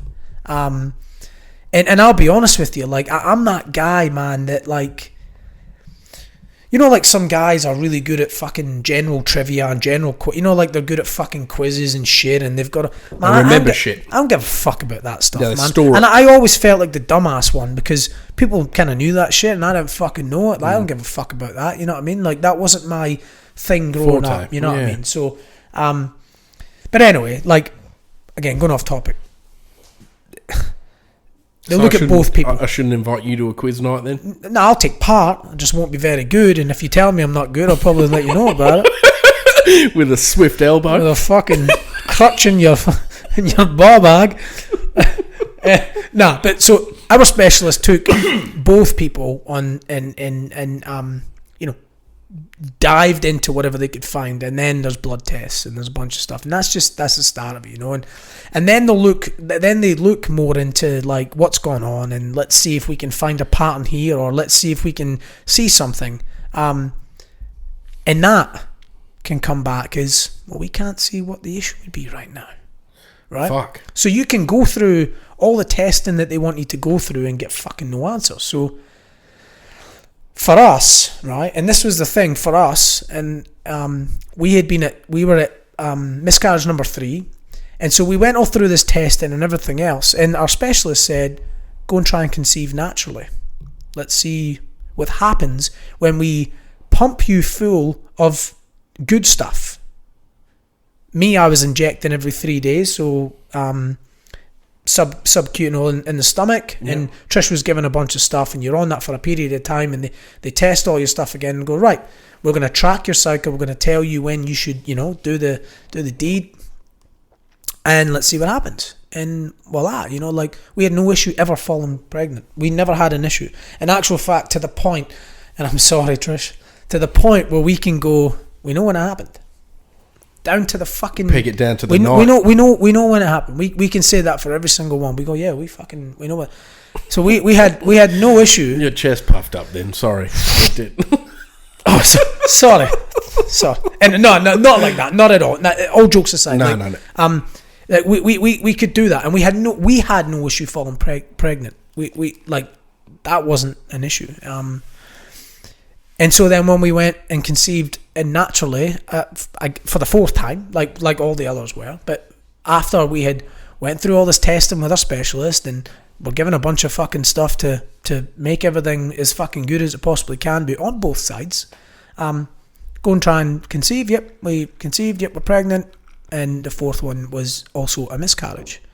And so then they look at it and go, ooh, 4 miscarriages now, so there's other stuff going on. So it's not about whose fault it is, because at that specific point, and it should never be about whose fucking fault it is, by the way, but at that point, we're both as fucking good as it possibly can do before you start looking at genetics and just absolute sheer unfucking fortunateness, which isn't even a fucking word, but just sheer unlucky, like being unlucky.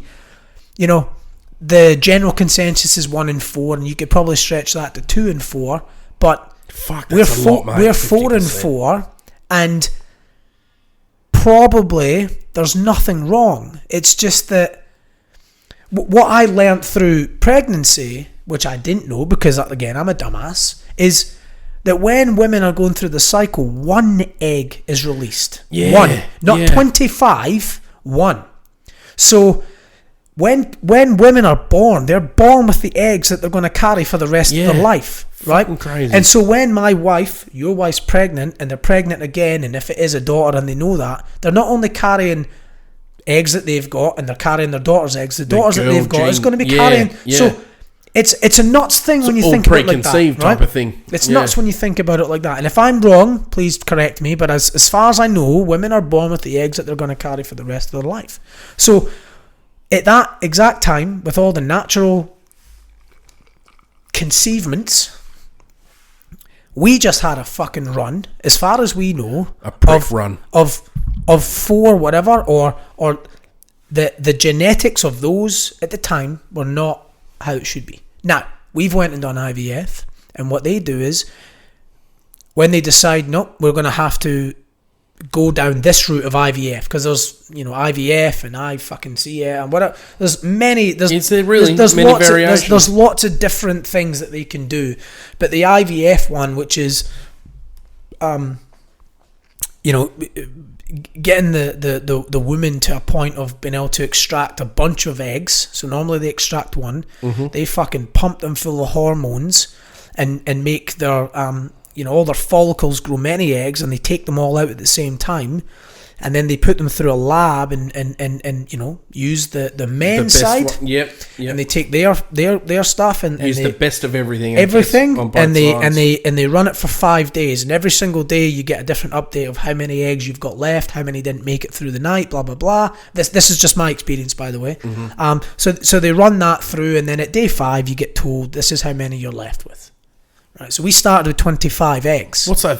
The 5 days like? Is it brutal? Yeah. Because what they say is like day 1 they'll call you and say, right, so you leave the procedure that your missuses or the women go through, and as a gesture, they normally write it, or like Trish had it written on her arm, we'll write on how many eggs we got, which normally gives you a half decent start. If you start with 10, you won't finish with 10. That's just that's just what it's not going to be 10. Like there's.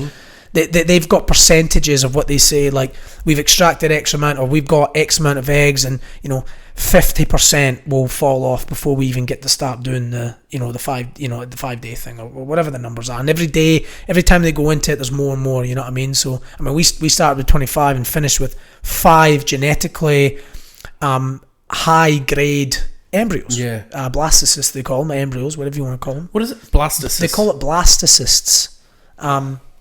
I didn't look into it, and you call it blastocyst. You're the clever one. I'm not. Whatever.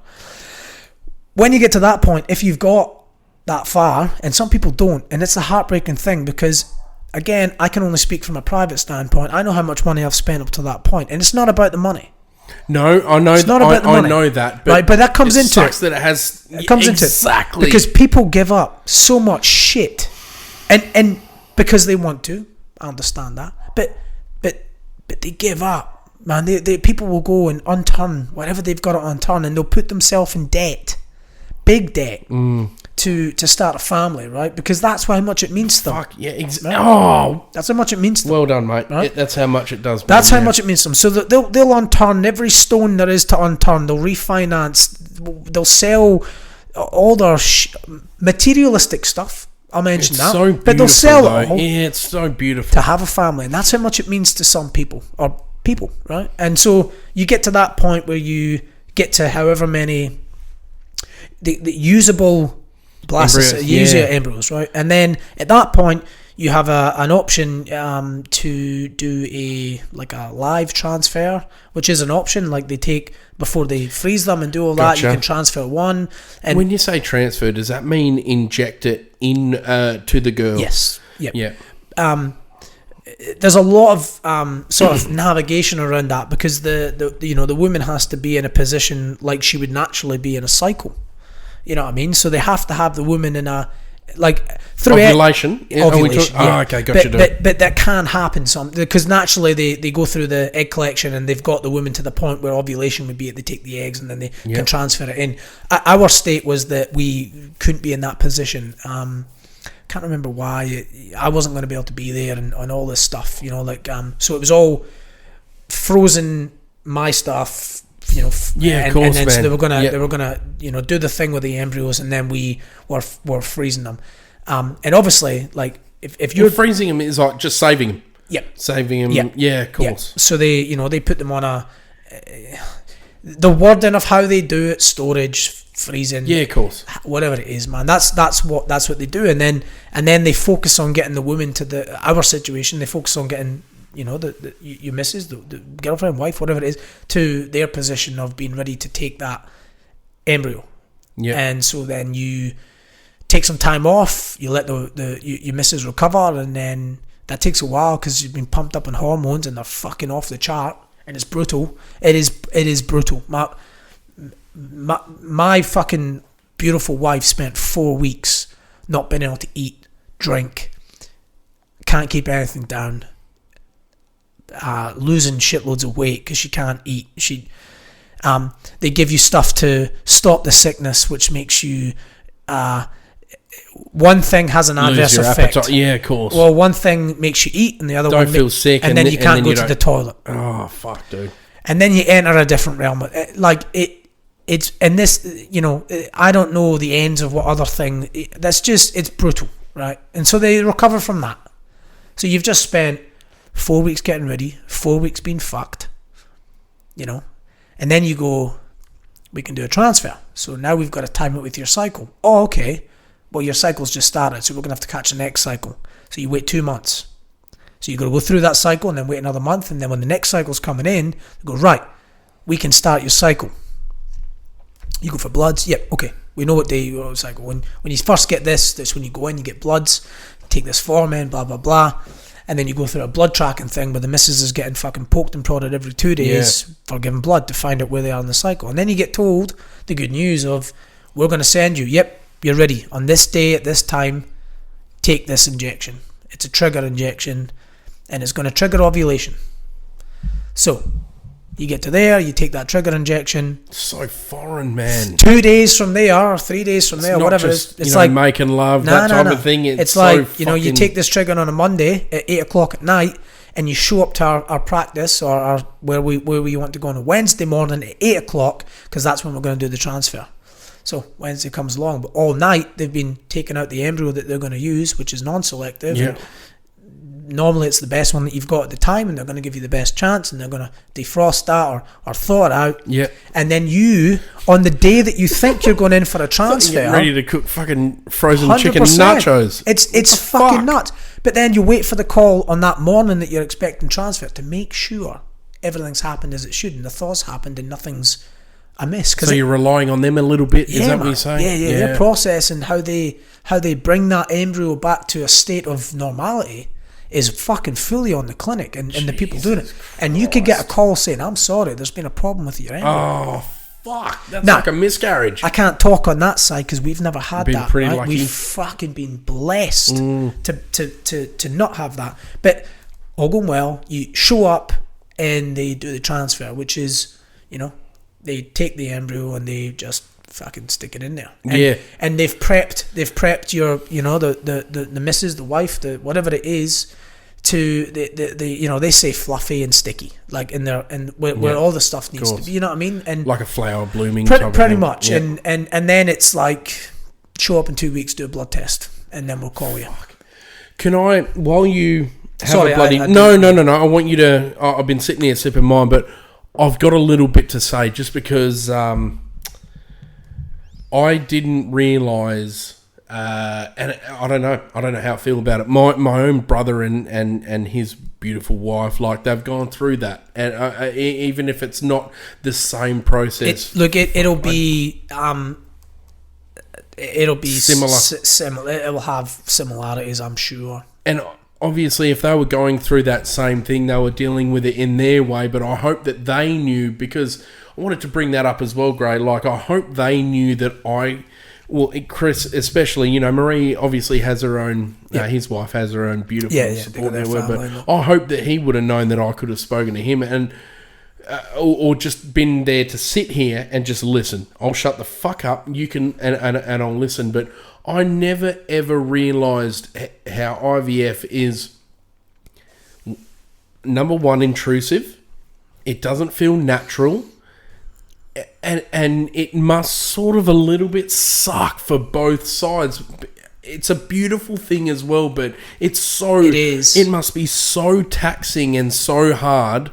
It's just a long process. Fuck me, if you want something so badly, like my oldest brother Chris, I watch him, we FaceTime him and his daughter, and you can fucking see he's got quite a high strung job, like very high up, very stressful job. But you can fucking see Graham in his eyes when you speak to him, when his beautiful daughter's around, that it disappears. Right. That's the power of it, man. It fucking is. And I don't, do you know what? And I'm looking, again, this podcast is about that. I'm looking forward to having him on so I can actually speak to him about that. I'd fucking love to hear that. Yeah, dude. I have never always wanted you to meet him. Actually, I would be a fucking honor and a pleasure. Ooh. Like I guess I've, other than the workmate that I know had went through it, which we didn't really speak about it much, or didn't, because what is that? Different. Do you think that is different scenarios? Like theirs was due to a family condition that if it ended up being genetics, if it ended up being a specific gender, they would carry this gene. You know, like that stuff comes into it. So people don't just do it because they can't conceive. Because me and my wife could conceive. It's just that for whatever reason. There's so many factors, man. There's so many factors, and their factors was genetics. Ours wasn't genetics, you know. Yep. So I would love to honestly to hear that, Poddy, and then meet him as well. And if that ever came up, just to speak to somebody else, man, that's also been through it, and it would be a completely different experience, because it would be for whatever other reason, you know. But at the end of the day, man, like it's all sharing the same experience, man. It's just, that's what it is, you know. And men are fucking shocking at talking in general,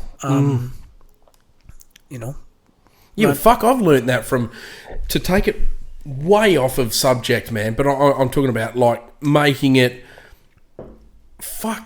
This is very hard to explain, but you know, all you lads, that crew, you know how we've all gotten very close to each other. I fucking feel, this is going to sound super weird, I feel very safe speaking to you guys about my deepest, darkest feelings. I get that. I feel very safe. I get that. That's a testament to you guys. Yeah. You know, giving me a safe space to talk about what I want to, and not fucking feel judged about it. Nah, and man. It's a beautiful feeling. It hasn't always been like that. No, and man, that's the thing. Like, if you get that, if you've got that, fucking hold on to it. Like, oh fucking hell, mate, I am. Like I literally, like I've had lots of mates. You grow up with them, you go to school with them. You know, we're not in contact anymore. I still consider them a mate, but of course, man. It's totally okay that you're not in contact. Maddie was saying. Yeah. Oh well, yeah. Like levels. Exactly that. It's fucking. But there is one mate there is one person that back there that will never stop being that, and that's Kev. Right? It's all right to do that. Like when I moved to not that I wasn't running away from it. I had the opportunity to come to Australia for work. And after my old man, we didn't even get into that. Yeah, no, I know. We fucking. I told you, dude. We completely. I told you. But that's what it was. Like I lived my life where I was like, I'm a homeboy. Like I'll never leave Scotland. I'll always work at a job where I'm going home every night. To then turning it around to be where not only was I working away from home, but I moved to the other side of the world for work. You know what I mean? Like, so my whole shit changed. Flipped your life, yeah. Fucking flipped everything, you know? Like, yeah. You know, that's how it goes. It fucking does. Now, this has been super deep. We've timed this perfectly because I'm going to refresh these cameras, and then I want to just for the last couple of minutes. I hope you didn't see what I just wrote down. But anyway, didn't, no. Okay, good. It's going to come up in a second, but I want to end it with something big. This always does it. This always does this, right? We've gotten. I never thought we could go as. I knew we would. I knew you and I would because we've. I knew we would. As it is. We've we've spoken about this. We knew what was coming. We've cried a lot together. We have, man. It's beautiful, and I appreciate you for that. But I still want to reset these bitches for another bit. Yeah, cool. But I want you to say something for me, okay? You know what? Purple burglar alarm. Say it. You got one chance. That's it. You got one chance. You know, I'm a few whiskies in and a few beers here. I know. But what's that sound? Is that the purple burglar alarm? Yeah. That's fucking... Nah, sorry, mate. You said burglar. It's... Burglar. Burglar. No, burglar. Do you want to... You can do this for the next fucking 20 minutes. Well, you got one more chance. Purple burglar alarm. Purple burglar. No, you don't need to go, Burglar. Yeah? Burglar. Yeah. But I've really got to like... Purple burglar alarm. That was it. Well done, So buddy. every time I say that now, it's got to be like, I could be speaking, hey, you purple burglar alarm. Oh, that's fucking gold, dude. Every fucking time. All right, I think I know where I want to go from here. Of course, it's going to always be another part for us, man. There's, I told you. Oh not yeah, even halfway that's through the list. It's so easy, man. So, that's what it was. I wanted to clarify. We'd just been speaking for a fair while, had a bit of a snack, and that Graham looks like he's friggin' stoned. He's red eyes. If my work's what, I'm not. No random drug test. That rolls in pretty well here, dude, because of... no, so we didn't say this on camera, but I wanted to clarify this real quick because this works pretty well. So, talking about before, you know how you're saying, about, there's no jobs around, like people have said that, and I'm in the way that I'll do whatever the fuck I can to get money in. No, if the world is, if everything goes to shit and I can't lay bricks, I'll do whatever I can. I've got that work ethic, right? 100%. So have you. You made that very clear. Now, you're not going to be able to say it the same way, of course, but those pricks. There was one guy, and I'll say it. There was a bit of a shitty fucking thing to say to you, and it was. And it ties in with the theme of this whole podcast about not judging people, about you never fucking know what they've been through. That's, me and I know, my older brother Chris and his wife, I never knew maybe what they were fully going through until I've spoken to the whole process. And, it almost like I've learnt something, like I need to maybe speak to him a bit more about that and her as well, and be that support network. Yeah. But when I was going through that shit, I almost appreciated that they kept their distance, but they always let me know, and they were very clear, my dad and all my, if you need to talk, we're right here. You do what you need to do, but please know that we're right here. It's fucking beautiful. Yeah. Fuck you. I'm getting off topic there, but talking about how, you don't know what people are going through. You just have no clue. Can we delve into that, because this is the last half an hour. This would have been a 5-hour one, guys, if we'd actually recorded what we were talking about. That's why eyes are red. It was a lot of shit that we said that would be far too full on. It would be, and you got you and me could like we spoke about that, but to respect of. We don't know who might watch, or this might just, and then it, like, what's too much? Like, I gotta respect both of us. Your wife, me, my wife, and but I do think we touched on just enough to. Yeah, exactly. Dude. This won't be the last time that we speak about it. Like, if this is the way that you keep just mentioning it, then that's what happens. Like, everyone's your brother, for example, different experience completely again, and just what you were saying there, they're going through it, and you don't, you feel like you might want to, like, their way of, some people when they're going through stuff, like mine and my wife's way was definitely to, let's just, we'll keep that low profile. Like, we probably knew, we definitely knew there was people there if we need to.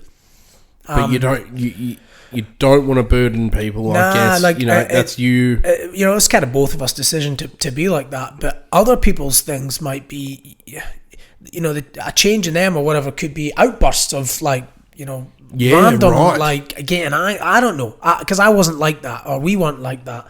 But it could be, they could be angry, they could be just, a real asshole to try and speak to. Yeah. But I kind of guess I see what's going on there. Like maybe you might not. If you're not in it or have been in it, you might not see it, man. No. And it just might be,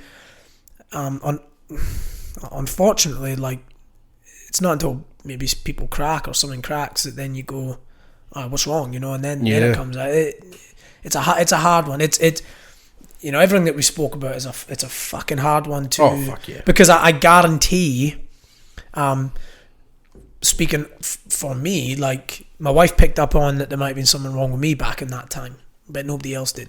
Other than, he's got the house. It's so beautiful, he's because building no one would know you better than he's her. building the house. He's busy. He's just getting it ready. Well, like, there's a lot more. Yeah, so behind like, the scenes. you gotta be in that. So maybe somebody that's going through that might, but for the average person, you only know what you know, man, or you don't know what you don't know. So it's a hard one. And so I was talking about that comment. Yeah. I wanted to address that, because if that person's watching, maybe they can. I don't know, not sympathise, but more like understand what the fuck. Let's explain it. So it was a simple video. Did a walkthrough of your car. yeah, And then you get people who fucking judge because it's a nice car. But I keep actually forgetting about what we spoke about off camera. But you were saying, that you would. Can you explain that? Like, how you'd let go of all that shit. It's all materialistic bullshit. Yeah, so to not, Sorry, mate. to not speak hours on it, like, I guess like where I am, and you bring your work into it. So, the comment that I got on a video of that walkthrough, right? Simple walkthrough. And that was you simplifying it down and making it very clear that you're just wanting to make it a modular, easy setup for you and your little family, your upcoming family. People look at the car. They look at a 200. They look at the cost of them right now. They look at stuff that's bolted onto them and all this shit, right? And a comment comes and gets made. I think the first line was something about you not being involved with juiced up junkies, which I think was the comment is, right? Yeah. So cashed up. Cashed up or something like that. It was something juiced up. Like juiced up junkies or some shit. So, like, I'm gonna put it out there right now. Good. I made a decision many years ago that I don't give a fuck what people think of me.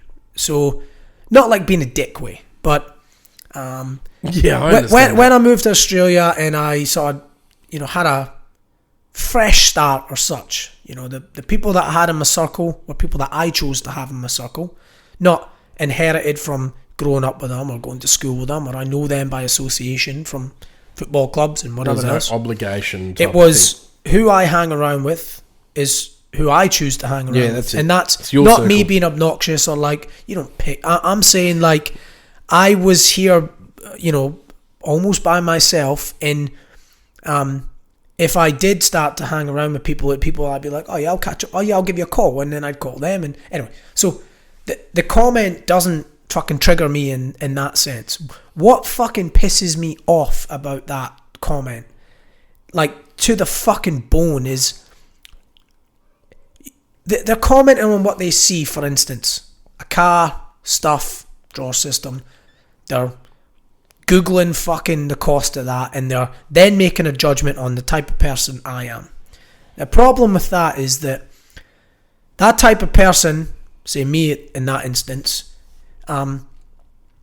if they're any other way than what I might have been, or any other way than somebody that can brush that shit off, all of a sudden that's just started to affect that person for a bullshit comment of somebody that has never met me. And if you have met me, fucking please make it known who the fuck you are, and let's have a chat, right? That's how I feel about that, and we'll have a fucking chat. Because call me whatever the fuck you like, I don't care.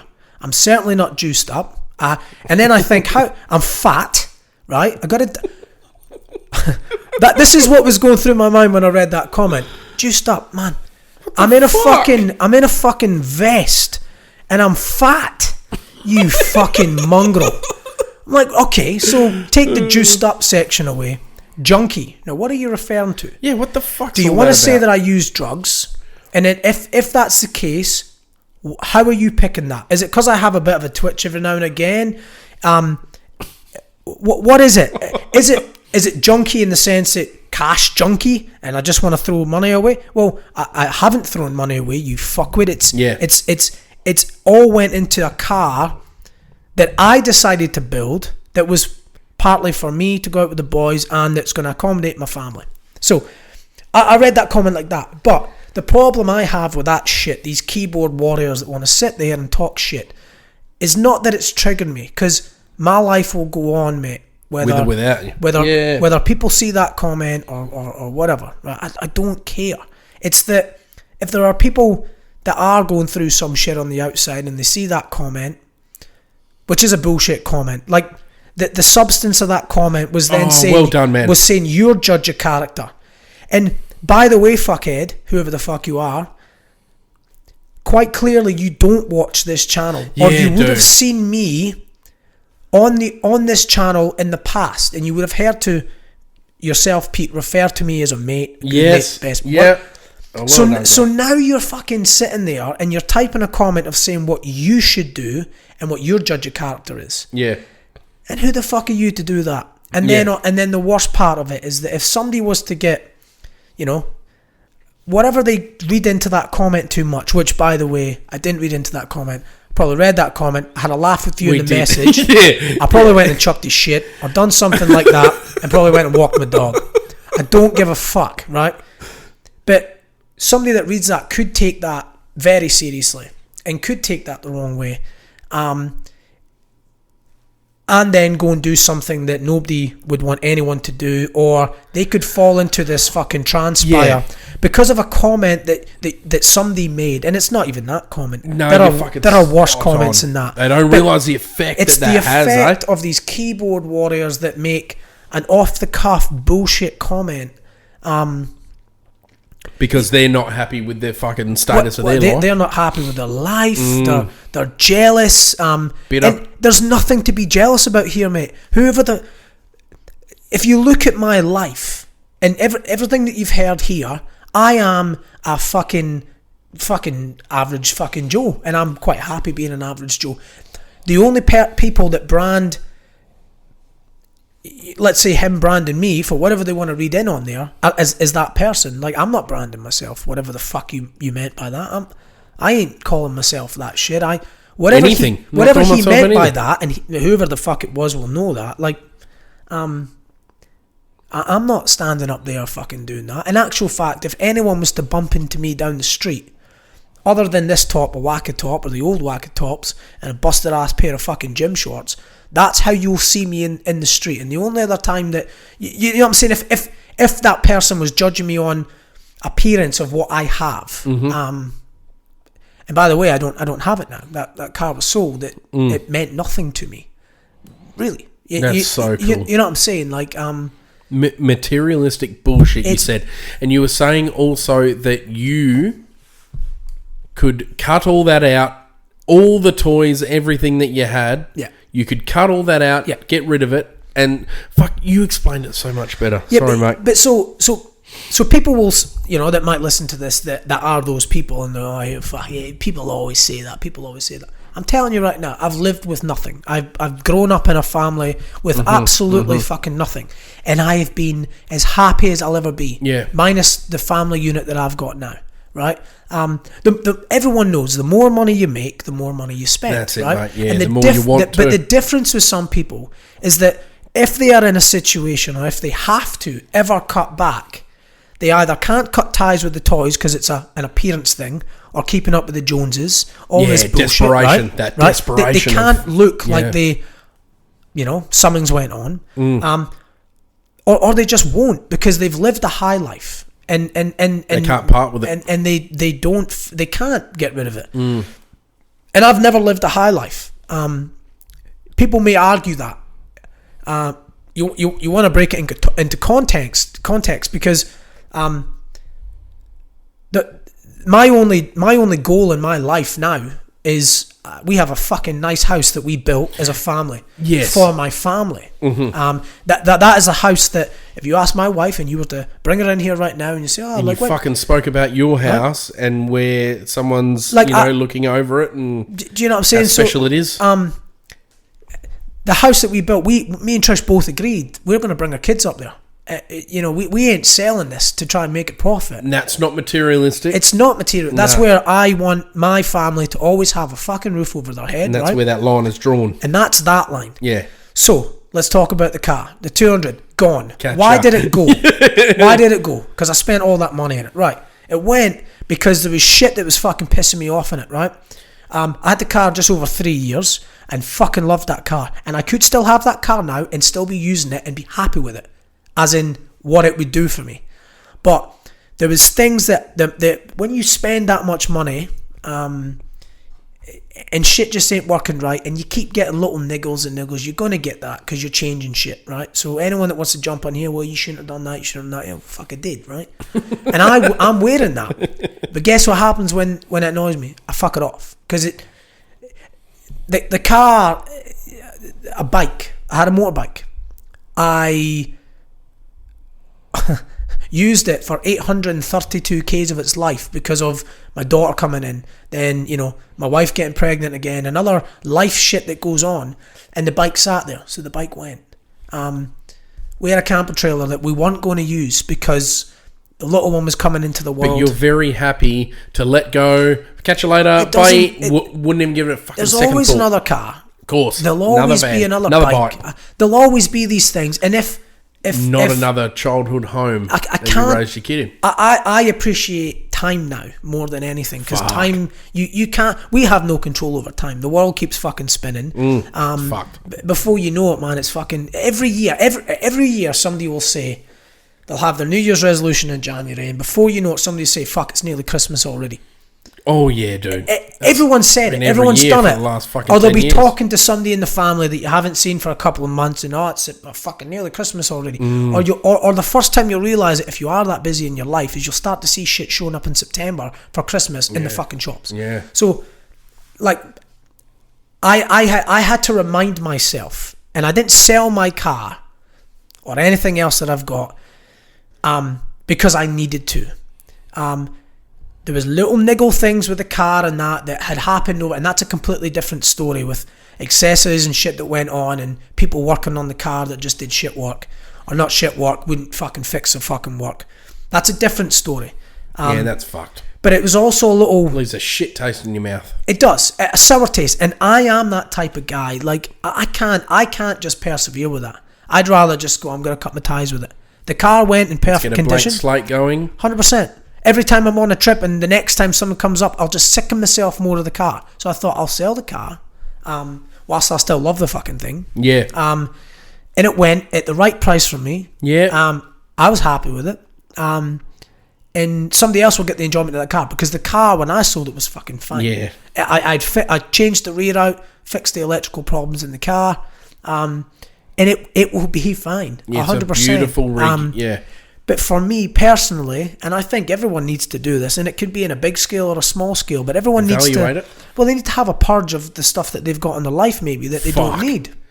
That's powerful, dude. For me, it was like a little thing of going, well, I'll sell what I want to sell, and I did want to sell it. Speaking with my wife and going, we're not really going to do much in the next 6 months, and when I do get a new car, it'll be a completely different car. I'll be ready for a new one too, dude. I'll be ready for it, and I already know where I'm going with that. The next car, it's a do we leave that now, or do we leave that for the next podcast? We can talk about that, but for me, that stuff was just like, the car was going to go. I'll take back control of a splurge here and there, and say to myself again, I'll take me back to. You feel fucking and I'll tell you right now, Matt. We had a fucking great talk, and we caught up in a coffee shop as we regularly do. He comes around, I go around and see him or whatever. And Sounds like he sees it the same way. He does, man. And I dropped it to him. I said, man, I think I'm going to get rid of the car. Like, little car's fucking beautiful, but little things niggling at me. And he, whoa, fuck it. And then came out, fuck it, I'm thinking about doing that too. But for different reasons, man. Yeah, and we were in there for a quick coffee and ended up spending about an hour and a half talking of just where that shit puts us, you know. And I'm in a different position because, you know, I'm not a millionaire. I built a house and we've got a mortgage on it. Yeah. You know what I mean? My idea of getting rid of the cars and all this other shit was my wife has a fucking lovely Prado that she loves, and that's the car that I use when I'm at home. If I had all these other cars sitting around, that's the car that we run as a family. If I'm nipping out and the wife ain't coming, I'm taking the car that's in the front garage instead of having to whack out a car from the fucking back, open a gate, all this bullshit, you know. But for me it was you know, and same as Matt, like it was, we can achieve something by doing that. His was paying off his mortgage.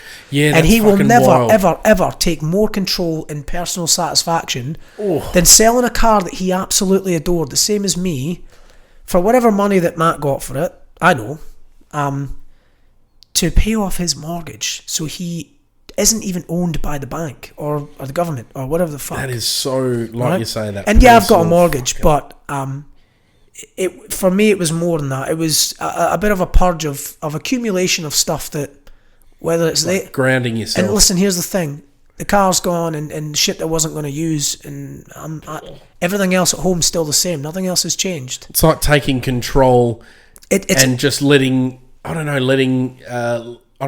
yourself know that the personal materialistic shit will not control me. It's all material shit. I'm not gonna let a car, or you know, in some instances, not even my. What about that Ram that you've ordered? The Ram, fucking 25 or the 35? Is that even a 35? Isn't there a 75 that you've ordered that's brand new? It's a prototype. It's a game changer. That's a fucking word for you, isn't it? Yeah, it is. Nah, but that's all that was. And look, my life hasn't changed for the okay. If I was walking right now and I hadn't fucking broke my leg and done all this stupid shit, and I needed to be on a trip with you, I'd ride shotgun, same as Matt would. And I that's the big talk that we spoke, because I know his thing was very similar to mine. Like, we have this bunch of lads that we want to get out with, but the trips don't stop. And I said to Matt, when my car rocks up, whether it be December or January, my car, if I'm not here, my keys, I'll fucking send them to you. You take the car. Come down, pick up the car, take it out. Take the car out. The fuck thing about Matt, I feel, and this is being Matt, you fucking look at me right now. No, he doesn't want to feel like a burden on you. And I know you'd be the same like that. But you got to realise, I've done like 2 or 3 trips in a row where I've lived out of Jared's stuff. Yeah. And I still get the same amount of fun. And you guys are the type, like myself as well, where when you don't want to put a burden on someone, you make sure all your shit's clean and you make sure square it, you're helping them out. You know what I mean? To have Matt on a trip, there ain't no burden there. That's just pure joy, man. He brings a different dynamic. And Matt needs to get past that. Anyway, of course he will, but he better. That's just motherfucker.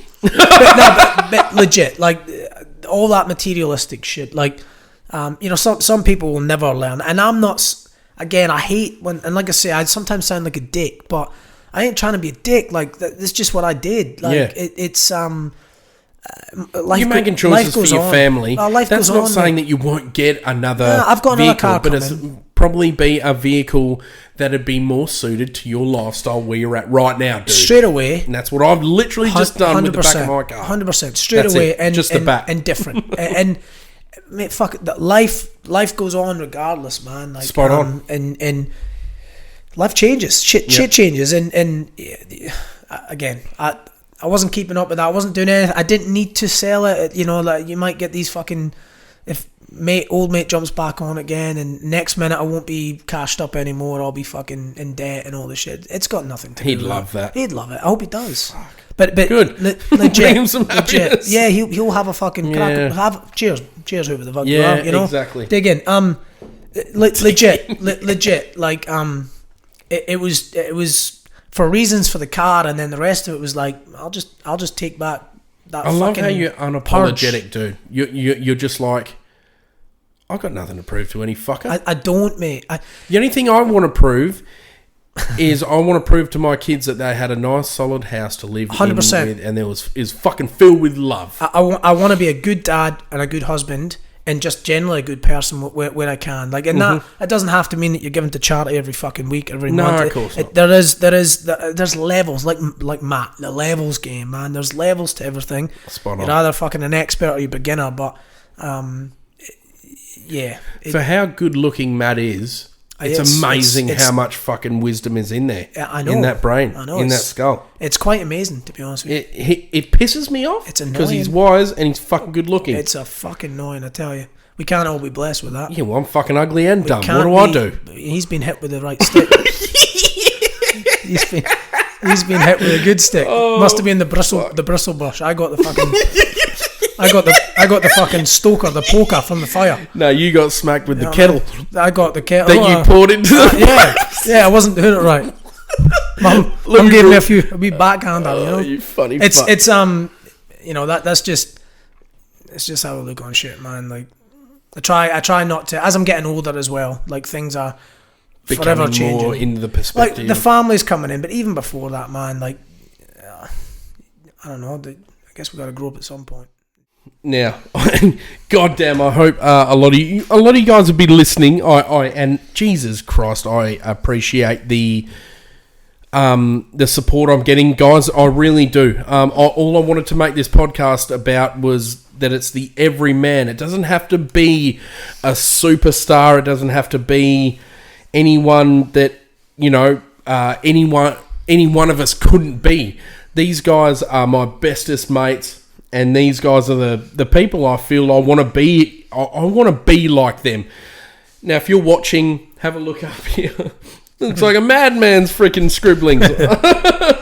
But I just going on that again. I'm learning just as much as you guys would just by speaking to these guys, and I'm truly bloody honoured. But great. I will need like a day or two to process tonight. More about the chats we've had while the cameras weren't running. Like, you know, when you've been crying for a bit, you feel like rough as guts. Like you feel like everything's bloated on your face. Up a little bit. But I thank you, man. Sorry to keep talking over you. Your podcast. Just our last couple of trips on the group chat, right? We have, there was that maybe like a year gap, not a year gap, but like a year's period where we all worked in with our timing and everyone was able to become on most trips. But I'll be the first to say that recently it hasn't been like that because of all of our lives have changed a fair bit. But I'm so fucking proud that all of us, even though we haven't been on a camp trip in a fair while, all together in one hit, we all keep that bond, dude. 100%. And before you say your thing, your finishing thoughts, I'm fucking honoured to know you, mate. And thank you for fucking talking to me off camera like you did, man. It helped me a lot about my shit as well. I knew this would be a tearjerker for me and you. I knew it. I was expecting it. But I was trying to be like, maybe it's not going to be like that. But I've always been in awe of you, mate, and respect you, and I want to be like you, man. Right back at you, man. No. I think I say it to my wife all the time, and everybody, like, I wish Pete was here. I do. I said, fucking Pete can give me a wee hand here, you know. What a dick. Hand. Yeah. No, in all seriousness, like I don't know how you. I think it's the mad respect that I've got, not just because I know you as a person, man, and I trust you. I don't know how you balance your shit, man. I really don't. You're a fucking full-time dad. You're a full-time worker where you doing what you do. You still you can play that. We all do that, man. You know what I'm saying, but you know the time that you come back. I think it's that mad respect, man. I don't know how you balance all that shit, and keep your shit together the way you do. And then, who wouldn't want to be around the fucking boys that you put together? You know what I'm saying? Fucking honestly, what a crew, dude. Every single one of them is. We're lucky, dude. You and I are lucky, man. We are fucking blessed with the crew that we've got, and to be able to do this shit, which is. Whether these things are in our face or not, like we had probably We had a mad doing fucking discussion without the cameras running. You know what I'm saying? Like it's not like that. I'm very honoured, and you know, I've been in Australia for like 11 years now. And I've you know, take away my best mate back home that I just cannot be around, and of course I want to be around. Need to meet him. Couldn't.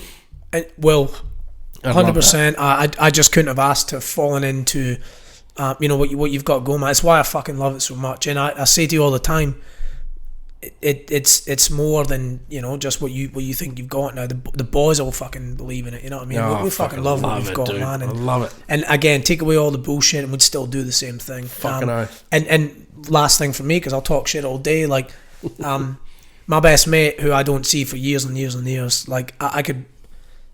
When I see him, it feels like kick off again. Yeah. That is what the boys are like. Like, because we're not always on the trips, all that, you know, the fly out guys and all that. We're you know, sporadic and whatnot. But I have never been on a trip that I've not missed trips for or months because of family shit, the family life that's going on, and not instantly just the moment you pull up in the fuel station, you'll either have your cheery red face or Kip saying some bullshit. Yeah. Somebody will say some ripping the piss, and that's the start of the weekend. It's it? on after that. So I want to thank you, my man, for letting me be a part of it, and I don't know, just rolling with you, man. Thanks for being a fucking good legend. I love you, man. I love you too, pal. Cheers, brother. This is an empty cup. I know, but that's all right. Cheers, my man. Love you, great. Fuck. Big one. Yeah. Jesus. Fuck.